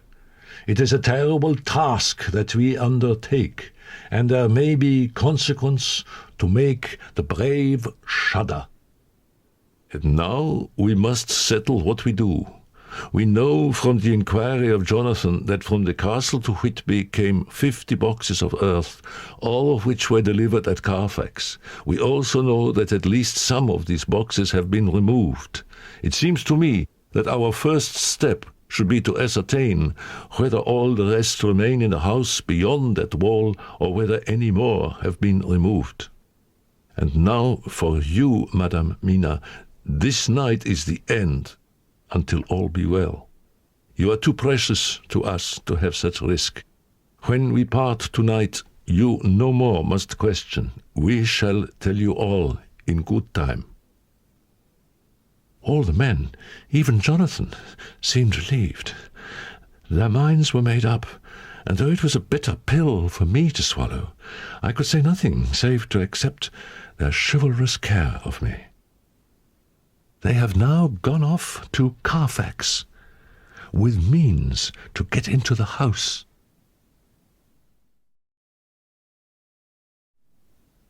Dr. Seward's Diary, 1st October, 7 a.m. Last night we took our way to the old house, taking care to keep in the shadows of the trees on the lawn when the moonlight shone out. When we got to the porch, the professor tried one of 2 skeleton keys, his mechanical dexterity as a surgeon standing him in good stead. Presently he got one to suit. After a little play back and forward, the bolt yielded, and with a rusty clang shot back. We pressed on the door. The rusty hinges creaked, and it slowly opened. The professor was the first to move forward, and stepped into the open door. "In manus tuas, Domine," he said, crossing himself as he passed over the threshold. We closed the door behind us. Then we all lit our lamps and proceeded on our search. October 2nd.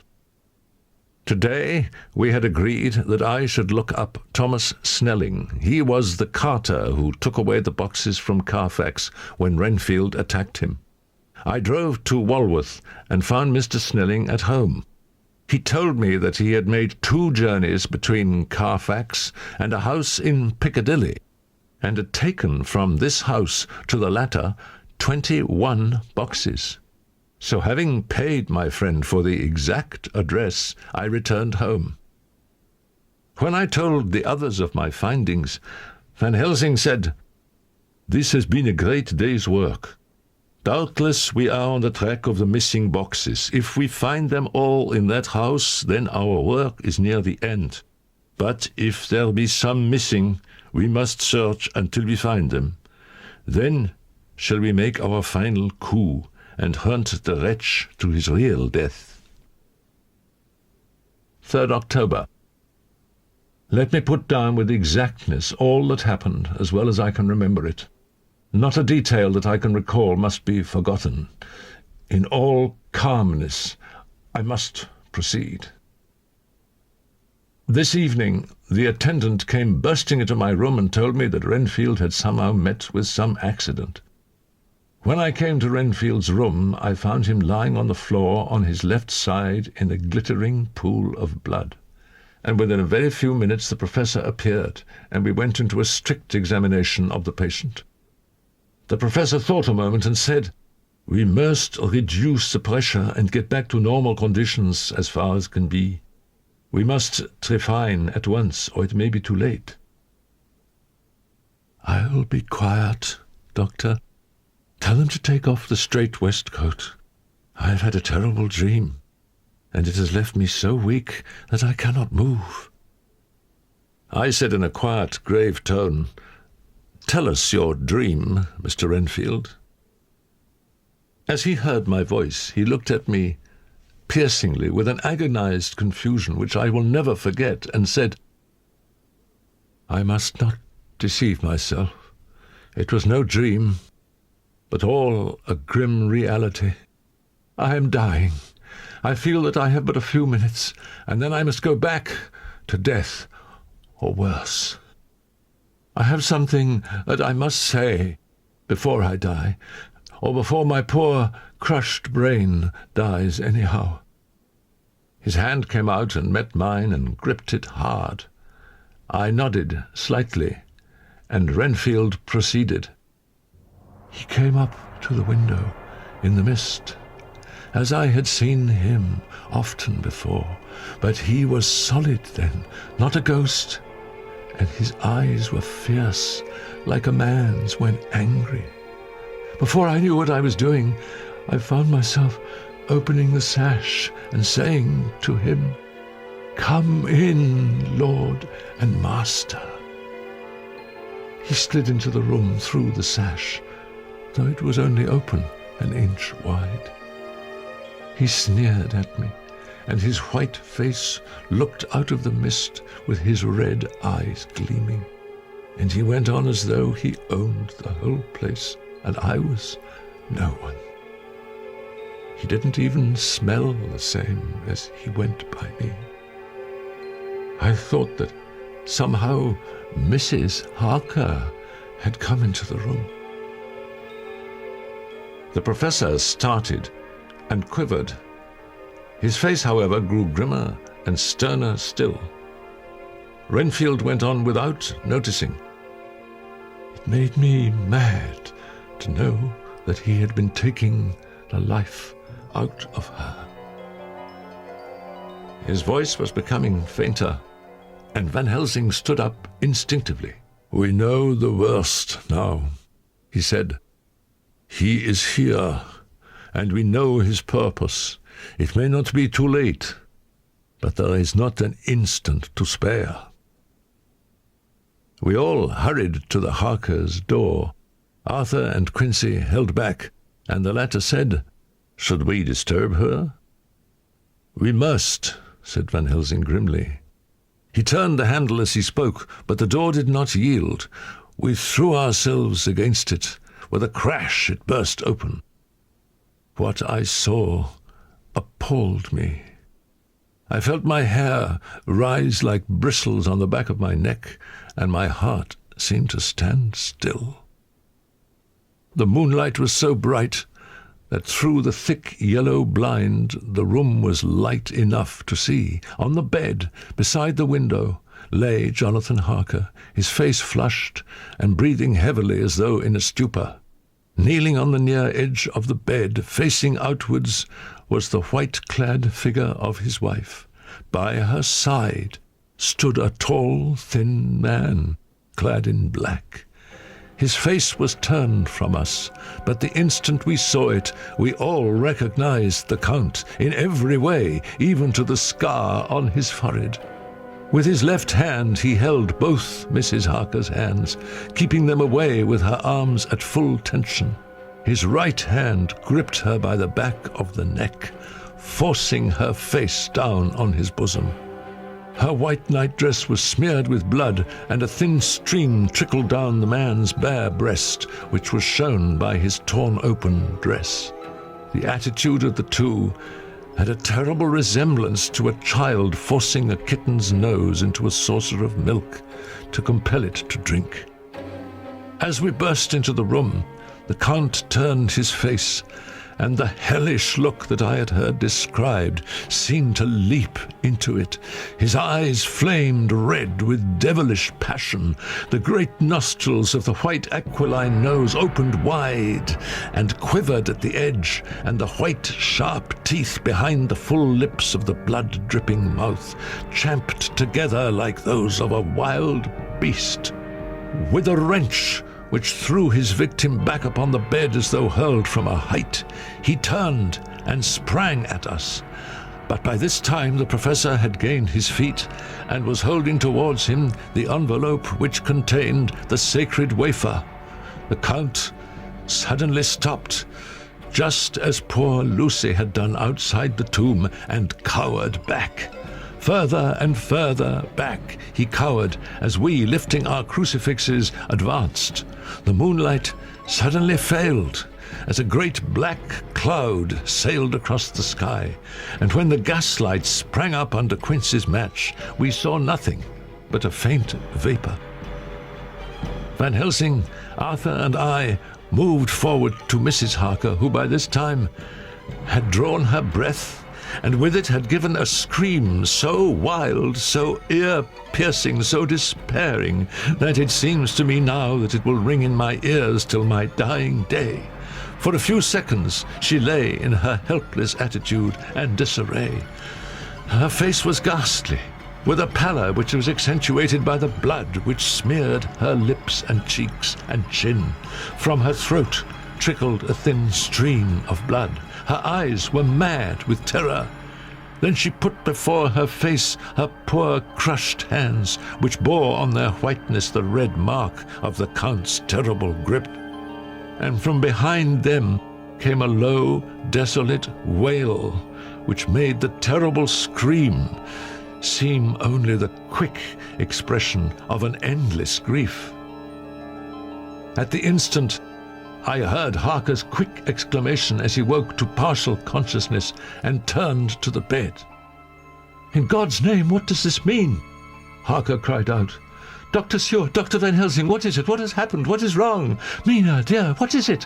What does that blood mean? Oh, my God, has it come to this?"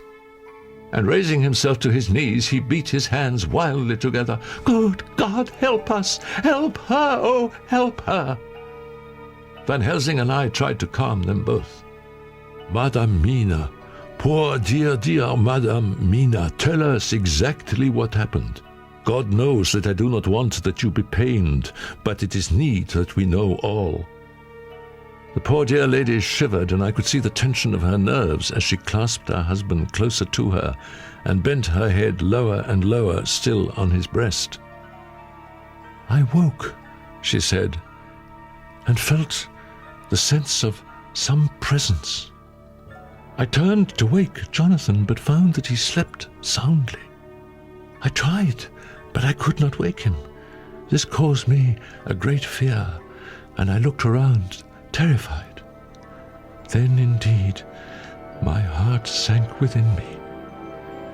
Beside the bed, as if he had stepped out of the mist, or rather, as if the mist had turned into his figure, for it had entirely disappeared, stood a tall, thin man, all in black.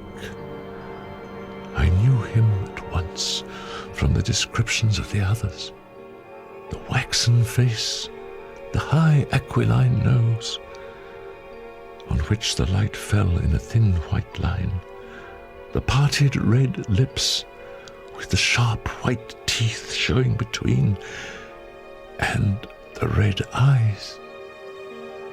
I knew, too, the red scar on his forehead, where Jonathan had struck him. For an instant my heart stood still, and I would have screamed out, only that I was paralyzed. In the pause he spoke, in a sort of keen, cutting whisper, pointing as he spoke to Jonathan. "Silence. If you make a sound, I shall take him and dash his brains out before your very eyes."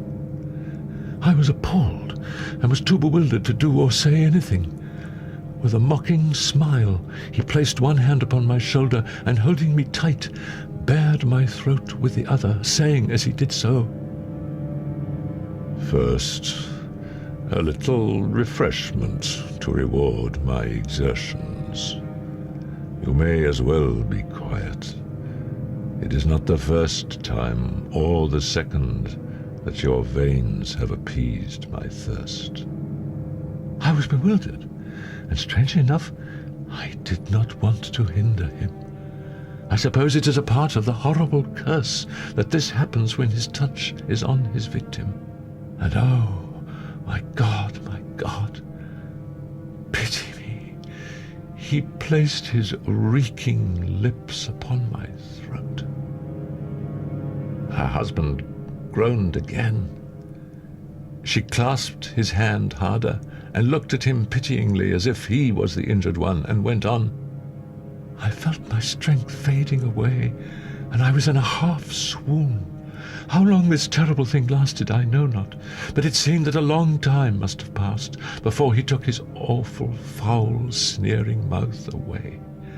I saw it drip with the fresh blood. The remembrance seemed for a while to overpower her, and she drooped and would have sunk down but for her husband's sustaining arm. With a great effort, she recovered herself and went on. Then he spoke to me mockingly. And so, you, like the others, would play your brains against mine. You would help these men to hunt me and frustrate me in my designs. You are to be punished for what you have done. You have aided in thwarting me.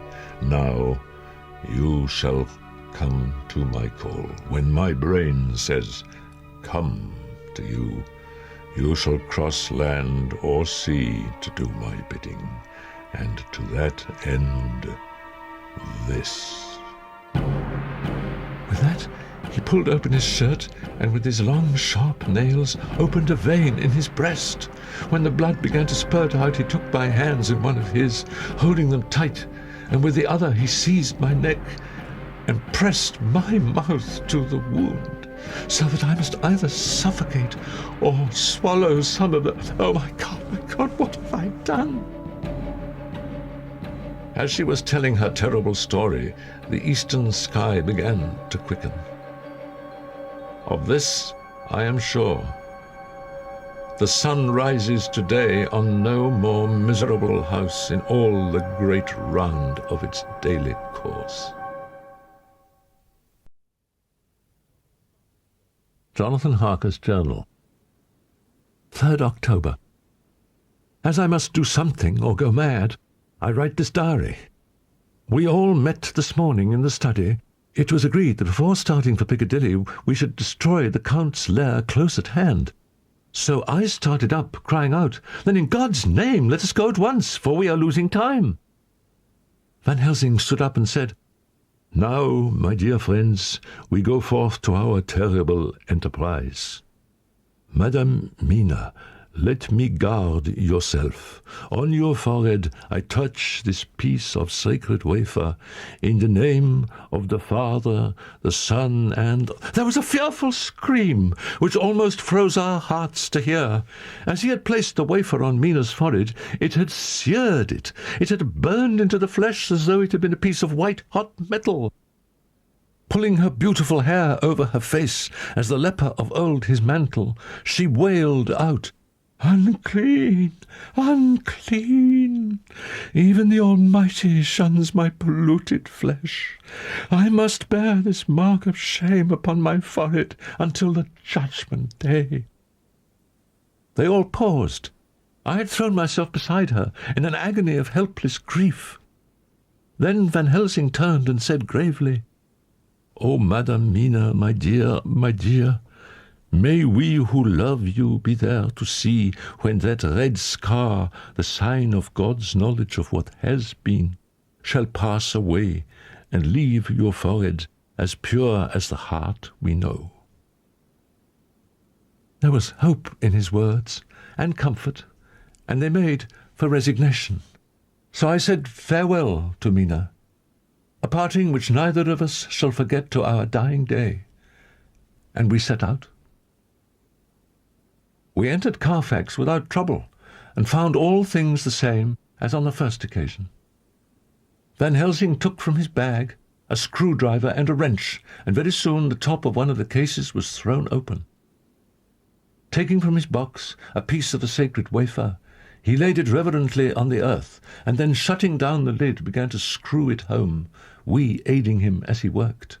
One by one we treated in the same way each of the great boxes, and left them as we had found them to all appearance. But in each was a portion of the host. When we closed the door behind us, the professor said solemnly, "So much is already done.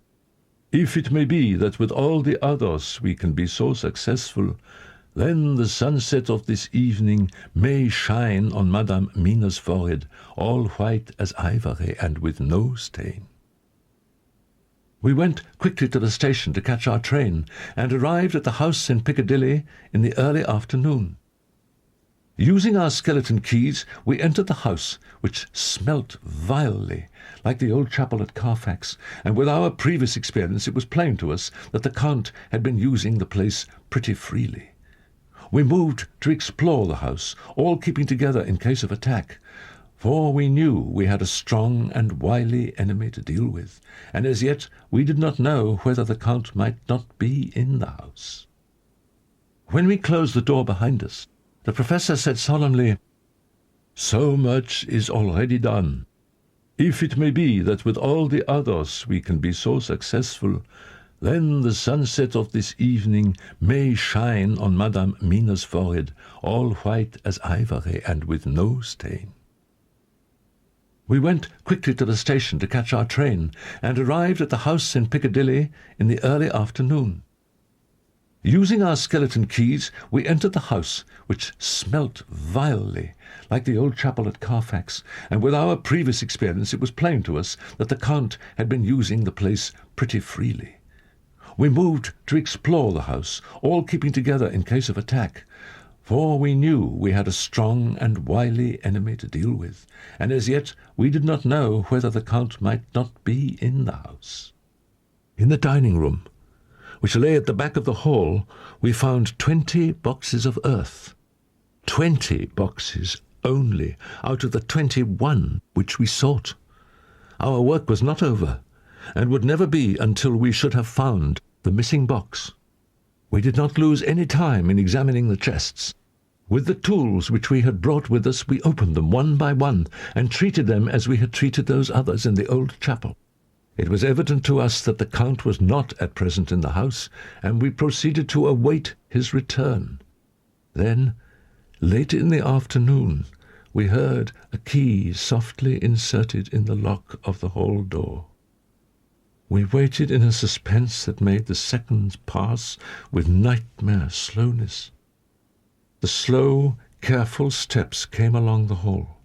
The Count was evidently prepared for some surprise. At least, he feared it.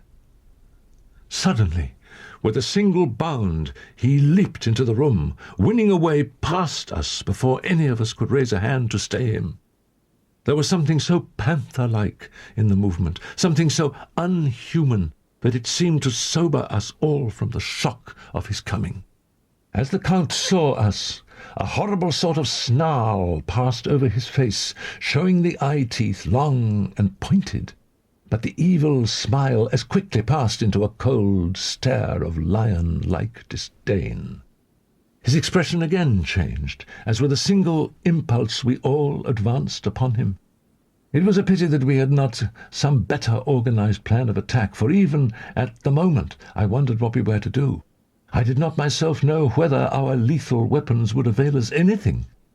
I meant to try the matter, for I had ready my great cookery knife, and made a fierce and sudden cut at him. The blow was a powerful one. Only the diabolical quickness of the Count's leap back saved him. A second less, and the trenchant blade had shorn through his heart. As it was, the point just cut the cloth of his coat, making a wide gap whence a bundle of banknotes and a stream of gold fell out. It would be impossible to describe the expression of hate and baffled malignity, of anger and hellish rage which came over the Count's face. His waxen hue became greenish-yellow by the contrast of his burning eyes, and the red scar on the forehead showed on the pallid skin like a palpitating wound. The next instant, with a sinuous dive, he grasped a handful of the money from the floor, dashed across the room, and threw himself at the window. Amid the crash and glitter of the falling glass, he tumbled into the flagged area below. We ran over and saw him spring unhurt from the ground. He, rushing up the steps, crossed the flagged yard and pushed open the stable door. Then he turned and spoke to us.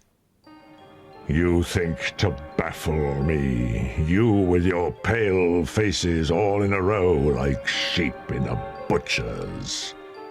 You shall be sorry yet, each one of you. You think you have left me without a place to rest, but I have more. My revenge is just begun. I spread it over centuries, and time is on my side.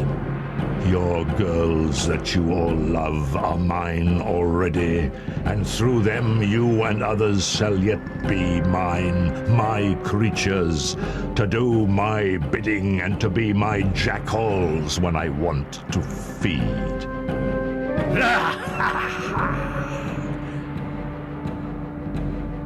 With a contemptuous sneer, he passed quickly through the door, and we heard the rusty bolt creak as he fastened it behind him. We had to recognize that our game was up. With heavy hearts, we came back to the house, where we found Mina awaiting us with an appearance of cheerfulness which did honor to her bravery and unselfishness. There was no place for words in my sublime misery. There was over me a yearning for sleep, in some sort of blind belief that to wake would be to find things changed, and that any change must now be for the better. But during the night I was wakened by Mina. "Go and call the Professor. I want to see him at once." "Why?" I asked. "I have an idea. Go quick, dearest. The time is getting close." 2 or 3 minutes later, Van Helsing was in the room in his dressing gown, and Mr. Morris and Arthur were with Dr. Seward at the door. "And what am I to do for you? For at this hour you do not want me for nothings." "I want you to hypnotize me," she said. "Do it before the dawn, for I feel that then I can speak, and speak freely. Be quick, for the time is short." Without a word, he motioned her to sit up in bed. Looking fixedly at her, he commenced to make passes in front of her, from over the top of her head downward with each hand in turn. Mina gazed at him fixedly for a few minutes, during which my own heart beat like a trip-hammer, for I felt that some crisis was at hand. Gradually her eyes closed, and she sat stock still. The stillness was broken by Van Helsing's voice, speaking in a low, level tone which would not break the current of her thoughts. "Where are you now?" The answer came dreamily, but with intention. It was as though she were interpreting something. "I do not know. It is all strange to me." "What do you see?" "I can see nothing. It is all dark." "What do you hear?" I could detect the strain in the Professor's patient voice. "The lapping of water. It is gurgling by, and little waves leap. I can hear them on the outside." "Then you are on a ship." We all looked at each other, trying to glean something each from the other. We were afraid to think. The answer came quick. "Oh, yes." "What are you doing?" "I am still, oh, so still. It is like death." The voice faded away into a deep breath, as of someone sleeping, and the open eyes closed again. By this time the sun had risen, and we were all in the full light of the day. Dr. Van Helsing placed his hands on Mina's shoulders and laid her head down softly on her pillow. She lay like a sleeping child for a few moments, and then with a long sigh awoke and stared in wonder to see us all around her. "Have I been talking in my sleep?" was all she said. She seemed, however, to know the situation without telling. The Professor repeated the conversation and said, "We can know now what was in the Count's mind when he seized that money. Though Jonathan's so fierce knife put him in the danger that even he dread. He meant escape. Hear me, escape. He saw that with but one earth box left, and a pack of men following like dogs after a fox, this London was no place for him. He have take his last earth box on board a ship, and he leave the land. He think to escape, but no. We follow him.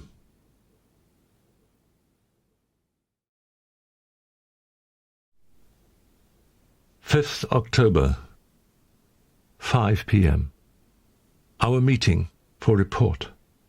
Dr. Van Helsing described what steps were taken during the day to discover on what boat and whither bound Count Dracula made his escape. As I knew that he wanted to get back to Transylvania, I felt sure that he must go by the Danube mouth, or by somewhere in the Black Sea, since by that way he come. We find that only one Black Sea-bound ship go out with the tide. She is the Tsarina Catherine, and she sailed for Varna. She left the Thames yesterday morning. It will take her at the quickest speed she has ever made at least 3 weeks to reach Varna, but we can travel overland to the same place in 3 days. We shall be in Varna before the ship arrives, and able to make such preparations as may be necessary. Of course, we shall all go armed against evil things, spiritual as well as physical. Tonight and tomorrow we can get ready, and then, if all be well, we can set out on our journey. Dr. Seward's Diary. 15th October, Varna. Jonathan Harker has asked me to note this, as he says he is hardly equal to the task, and he wants an exact record kept. We left Charing Cross on the morning of the 12th, got to Paris the same night, and took the places secured for us in the Orient Express. We travelled night and day, arriving here at about 5 o'clock. The journey may have had incidents. I was, however, too eager to get on to care for them. Until the Tsarina Catherine comes into port, there will be no interest for me in anything in the wide world. 23rd October. A whole week of waiting. Daily telegram from Lloyd's of London to Arthur, but only the same story. Not yet reported. Van Helsing is terribly anxious, and told me just now that he fears the Count is escaping us. 28th October. Telegram. Tsarina Catherine reported entering Galatz at 1 o'clock today. When the telegram came announcing the arrival at Galatz, I did not think it was such a shock to any of us as might have been expected. True, we did not know whence or how or when the boat would come, but I think we all expected that something strange would happen. Mrs. Harker said at once, "I felt it, oh, I felt it." All that haunts me is a fear lest in some trance or dream he may have used my knowledge for his ends. The professor stood up. "He has so used your mind, and by it he has left us here in Varna, whilst the ship that carried him rushed through enveloping fog up to Galatz, where doubtless he had made preparation for escaping from us. But his child mind only saw so far, and it may be that, as ever is in God's providence, the very thing that the evildoer most reckoned on for his selfish good turns out to be his chiefest harm. 30th October. We travelled by night train and arrived in Galatz at 8. At 9 o'clock, Dr. Van Helsing and I called on the Tsarina Catherine, which lay at anchor out in the river harbour. There we saw the captain, Donaldson by name, who told us of his voyage. He said that in all his life he had never had so favourable a run. He had received a letter from London telling him to deliver the box before sunrise so as to avoid customs. To a certain Petrov Skinsky, who dealt with Slovaks who traded down the river to the port. He had been paid for his work and handed over the box. That was all he knew. As we came home, We could arrive at no definite conclusion. We were all convinced that the box was on its way by water to somewhere, but where that might be, we would have to discover. With heavy hearts, we came home to the hotel to Mina. Mina Harker's journal. October 30th. On the return of Professor Van Helsing and Dr. Seward, I examined the map and find that the river most suitable for the Slovaks to have ascended is either the Prut or the Seret. Now, of these two, the Prut is the more easily navigated, but the Seret is at Fundu, joined by the Bistrica, which runs up round the Borgo Pass. The loop it makes is manifestly as close to Dracula's castle as can be got by water. When I had shown this to the others, Jonathan took me in his arms and kissed me. Dr. Van Helsing said, "Now we are on the track once again, and this time we may succeed. Our enemy is at his most helpless, and if we can come on him by day on the water, our task will be over." "I shall get a steam launch and follow him," said Arthur Homewood.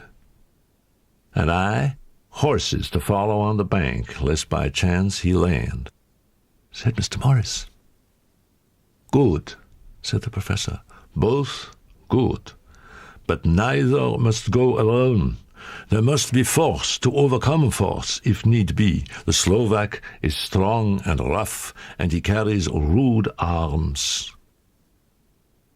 All the men smiled, for amongst them they carried a small arsenal. "Meanwhile, friend Jonathan, be not afraid for Madame Mina.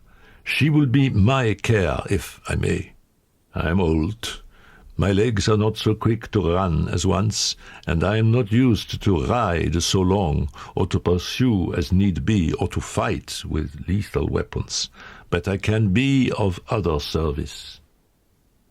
Whilst the old fox is tied in his box floating on the running stream whence he cannot escape to land, we shall go in the track where Jonathan went, from Bistritz over the Borgo, and find our way to the castle of Dracula. Here Madame Mina's hypnotic power will surely help, and we shall find our way to that fateful place. There is much to be done, and other places to be made sanctify, so that nest of vipers be obliterated." Here Jonathan interrupted him hotly. "Do you mean to say, Professor Van Helsing, that you would bring Mina right into the jaws of his death trap?" "Oh, my friend, it is because I would save Madame Mina from that awful place that I would go. Forgive me that I make you so much pain, but it is necessary." "Do as you will," said Jonathan, with a sob that shook him all over. "We are in the hands of God." 1st November. All day long we have travelled by carriage, and at a good speed. The professor seems tireless. All day he would not take any rest, though he made me sleep for a long spell. At sunset time he hypnotized me, and he says that I answered as usual. Darkness, lapping water, and creaking wood. So our enemy is still on the river. 2nd November, night. All day long driving. The country gets wider as we go, and the great spurs of the Carpathians, which at first seemed so far from us and so low on the horizon, now seem to gather round us and tower in front. Dr. Van Helsing says that by tomorrow we shall reach the Borgo Pass. Jonathan Harker's journal. 1st November, night. I am writing this in the light from the furnace door of the steam launch. Arthur is an experienced hand at the work, as he has had for years a launch of his own on the Thames. Mr. Morris and Dr. Seward were off on their long ride before we started. They are to keep up the right bank, far enough off to get on higher lands, where they can see a good stretch of river and avoid the following of its curves. They have spare horses, 4 in all. It may be necessary for us to join forces. If so, they can mount our whole party. It is a wild adventure we are on. Here, as we are rushing along through the darkness, with the cold from the river seeming to rise up and strike us, with all the mysterious voices of the night around us, it all comes home. We seem to be drifting into unknown places and unknown ways, into a whole world of dark and dreadful things. Arthur is shutting the furnace door. Dr. Seward's Diary. 2nd November. 3 days on the road, no news and no time to write it if there had been, for every moment is precious. We have had only the rest needful for the horses, but we are both bearing it wonderfully. I wish it wasn't so cold. There are signs of snow coming, and if it falls heavy, it will stop us. We must push on harder than ever. Our help may be wanted soon.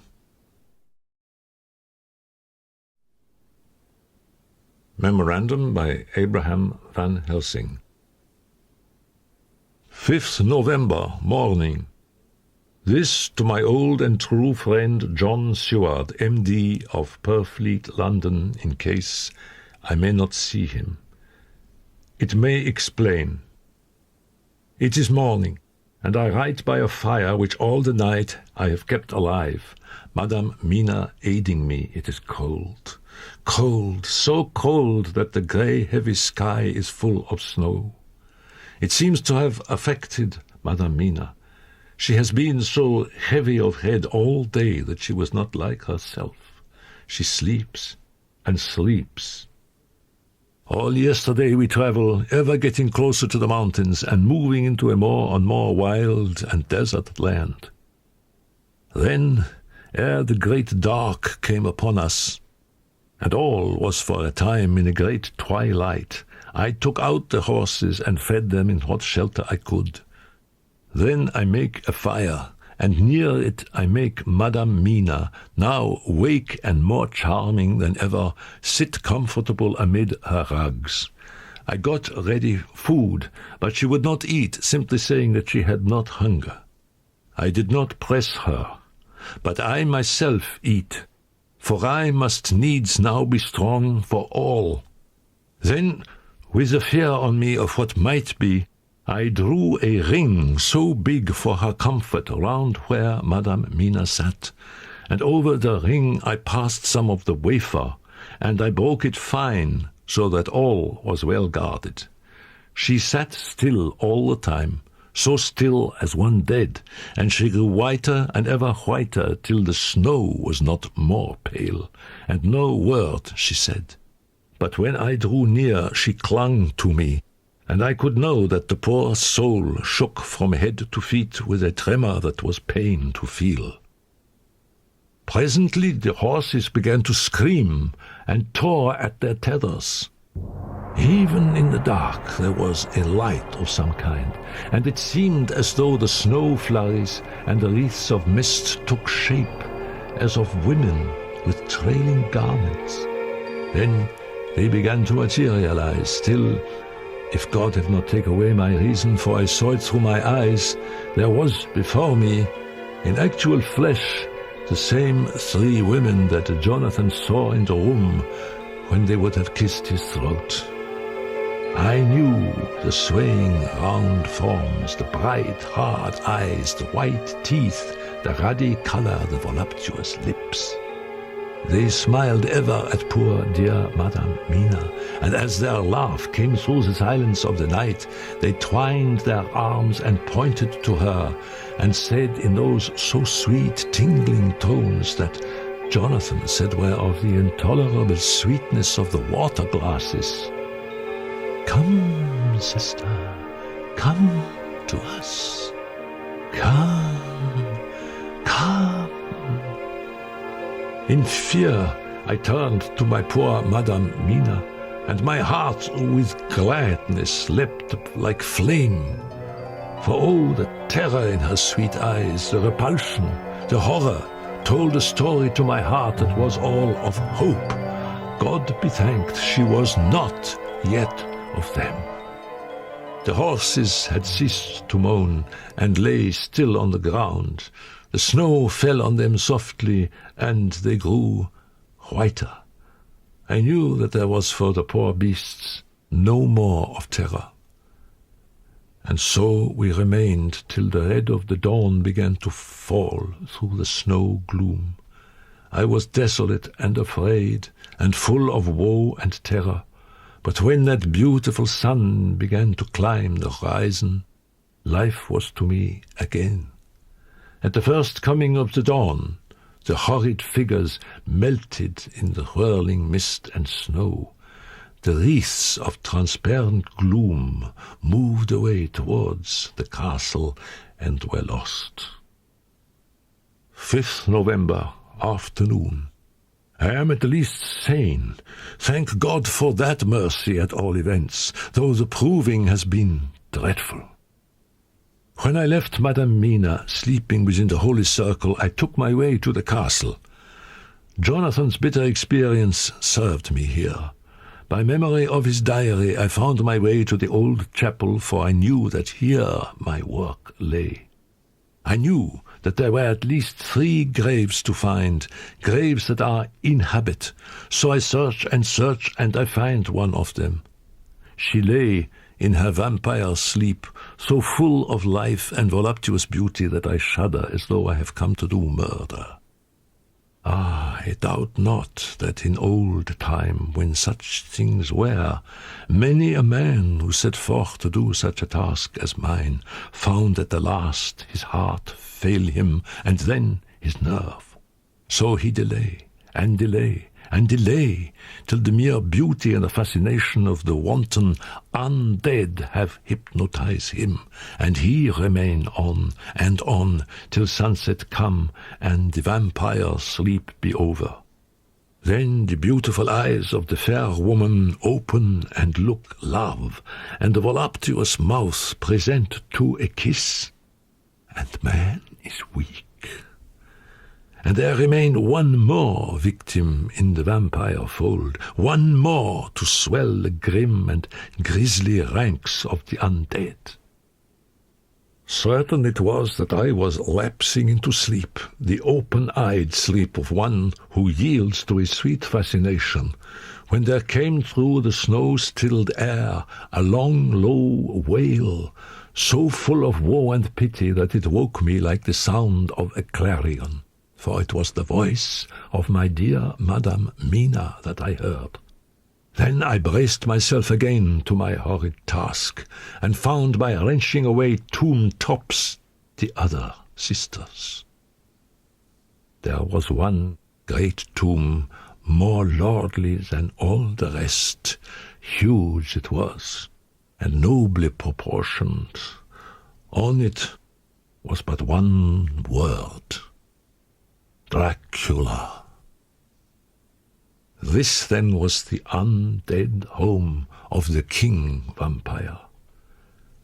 Before I began to restore these women to their dead selves through my awful work, I laid in Dracula's tomb some of the wafer, and so banished him from it, undead, forever.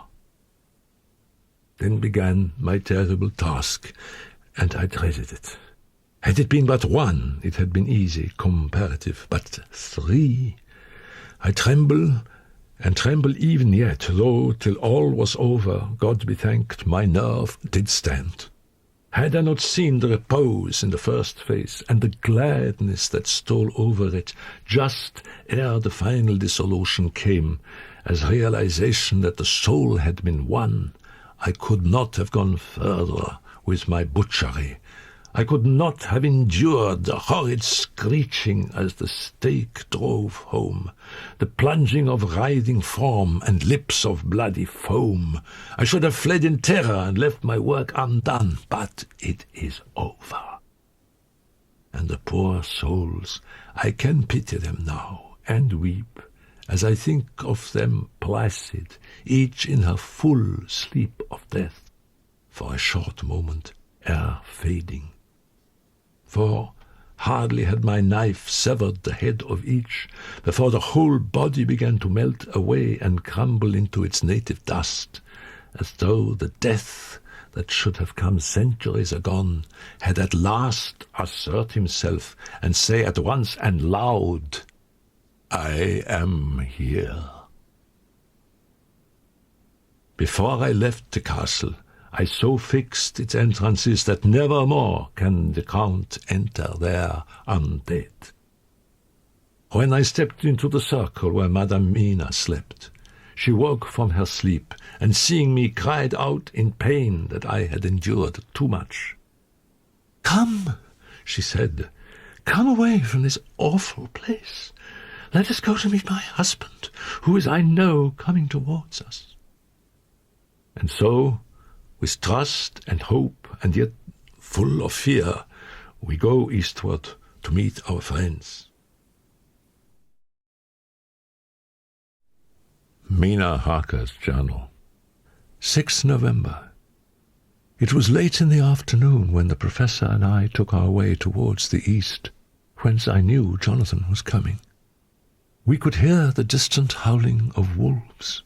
They were far off, but the sound, even though coming muffled through the deadening snowfall, was full of terror. In a little while, the professor signalled to me. He had found a wonderful spot, a sort of natural hollow in a rock, with an entrance like a doorway between two boulders. Taking his field glasses from the case, he stood on the top of the rock and began to search the horizon. Suddenly he called out, "Look, Madame Mina! Look! Look!" I sprang up and stood beside him on the rock. He handed me his glasses and pointed. The snow was now falling more heavily and swirled about fiercely, for a high wind was beginning to blow. However, there were times when there were pauses between snow flurries, and I could see a group of mounted men hurrying along. In the midst of them was a cart, a long, lighter wagon, which swept from side to side like a dog's tail wagging, with each stern inequality of the road. Outlined against the snow as they were, I could see from the men's clothes that they were peasants or gypsies of some kind. On the cart was a great square chest. My heart leaped as I saw it, for I felt that the end was coming. The evening was now drawing close, and well I knew that at sunset the thing which was till then imprisoned there would take new freedom, and could in any of many forms elude all pursuit. "See," Van Helsing said, "they come quickly. They are flogging the horses and galloping as hard as they can." He paused and went on in a hollow voice, "They are racing for the sunset. We may be too late. God's will be done." "Look! Look! See the horsemen follow fast, coming up from the south. It must be Quincy and John." Looking around, I saw on the north side of the coming party 2 other men, riding at breakneck speed. One of them I knew was Jonathan, and the other I took, of course, to be Arthur. They too were pursuing the party with the cart. When I told the professor, he shouted in glee like a schoolboy, and after looking intently till snowfall made sight impossible, he laid his Winchester rifle ready for use against the boulder at the opening of our shelter. "They are all converging," he said. "When the time comes, we shall have the gypsies on all sides." I got out my revolver ready to hand, for whilst we were speaking, the howling of wolves came louder and closer. The professor and I crouched down behind our rock and held our weapons ready. I could see that he was determined that they should not pass. One and all were quite unaware of our presence. All at once, 2 voices shouted out to halt. One was my Jonathan's, raised in a high key of passion. The other, Mr. Morris's strong, resolute tone of quiet command. The gypsies instinctively reined in, and at the instant Arthur and Jonathan dashed up at one side, and Dr. Seward and Mr. Morris on the other. At the same moment, Dr. Van Helsing and I rose behind the rock and pointed our weapons at them. Seeing that they were surrounded, the men tightened their reins and drew up. The leader turned to them and gave a word, at which every man of the gypsy party drew what weapon he carried, knife or pistol, and held himself in readiness to attack. Issue was joined in an instant. All 4 men of our party threw themselves from their horses and dashed towards the cart. Nothing seemed to stop or even to hinder them. Neither the levelled weapons or the flashing knives of the gypsies in front or the howling of the wolves behind appeared to even attract their attention. Jonathan's impetuosity and the manifest singleness of his purpose seemed to overawe those in front of him. Instinctively they cowered aside and let him pass. In an instant he had jumped upon the cart, and with a strength which seemed incredible, raised the great box and flung it over the wheel to the ground. In the meantime, Mr. Morris had had to use force to pass through his side of the ring of gypsies. I saw their knives flash as he won a way through them, and they cut at him. He parried with his great bowie knife, and at first I thought that he too had come through in safety. But as he sprang beside Jonathan, who had by now jumped from the cart, I could see that with his left hand he was clutching at his side, and that the blood was spurting through his fingers.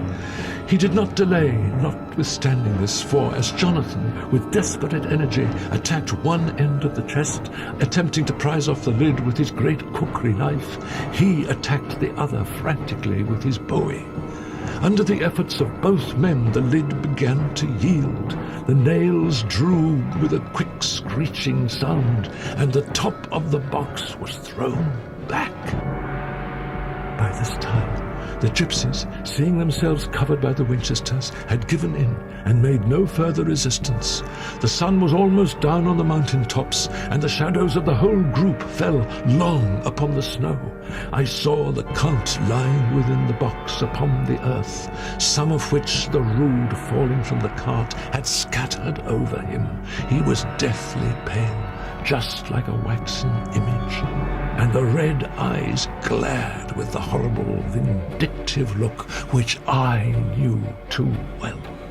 As I looked, the eyes saw the sinking sun, and the look of hate in them turned to triumph. But on the instant came the sweep and flash of Jonathan's great knife. I shrieked as I saw it shear through the throat, whilst at the same moment Mr. Morris's bowie knife plunged into the heart. It was like a miracle. But before our very eyes, and almost in the drawing of a breath, the whole body crumbled into dust and passed from our sight. I shall be glad, as long as I live, that even in that moment of final dissolution, there was in the face a look of peace, such as I never could have imagined might have rested there. The castle of Dracula now stood out against the red sky, and every stone of its broken battlements was articulated against the light of the setting sun. The gypsies, taking us as in some way the cause of the extraordinary disappearance of the dead man, turned, without a word, and rode away as if for their lives. The wolves followed in their wake, leaving us alone. Mr. Morris, who had sunk to the ground, leaned on his elbow, holding his hand pressed to his side. The blood still gushed through his fingers. I flew to him, for the holy circle did not now keep me back. So did the 2 doctors. Jonathan knelt behind him, and the wounded man laid back his head on his shoulder. With a sigh, he took, with a feeble effort, my hand in that of his own, which was unstained. He must have seen the anguish of my heart in my face, for he smiled at me and said, I'm only too happy to have been of any service. Oh, God, he cried suddenly, struggling up to a sitting posture and pointing to me. It was worth this to die. Look, look. The sun was now right down upon the mountain top, and the red gleams fell upon my face so that it was bathed in rosy light. With one impulse the men sank on their knees, and a deep and earnest Amen broke from all as their eyes followed the pointing of his finger as the dying man spoke. Now God be thanked that all has not been in vain. See, the snow is not more stainless than her forehead. The curse has passed away. And to our bitter grief, with a smile and in silence, he died, a gallant gentleman. Note by Jonathan Harker. 7 years ago, we all went through the flames, and the happiness of some of us since then is, we think, well worth the pain we endured. It is an added joy to Mina and to me that our boy's birthday is the same day as that on which Quincy Morris died. His mother holds, I know, the secret belief that some of our brave friend's spirit has passed into the child. We call him Quincy. Sometimes at home we talk of the old time, which we can all look back on without despair. For Arthur Homewood and Dr. Seward are both happily married. We could hardly ask anyone, even did we wish to accept proofs of so wild a story. Van Helsing summed it all up, as he said, with our boy on his knee, "We want no proofs. We ask none to believe us. This boy will some day know what a brave and gallant woman his mother is. Already he knows her sweetness and loving care. Later on, he will understand how some men so loved her that they did dare much for her sake."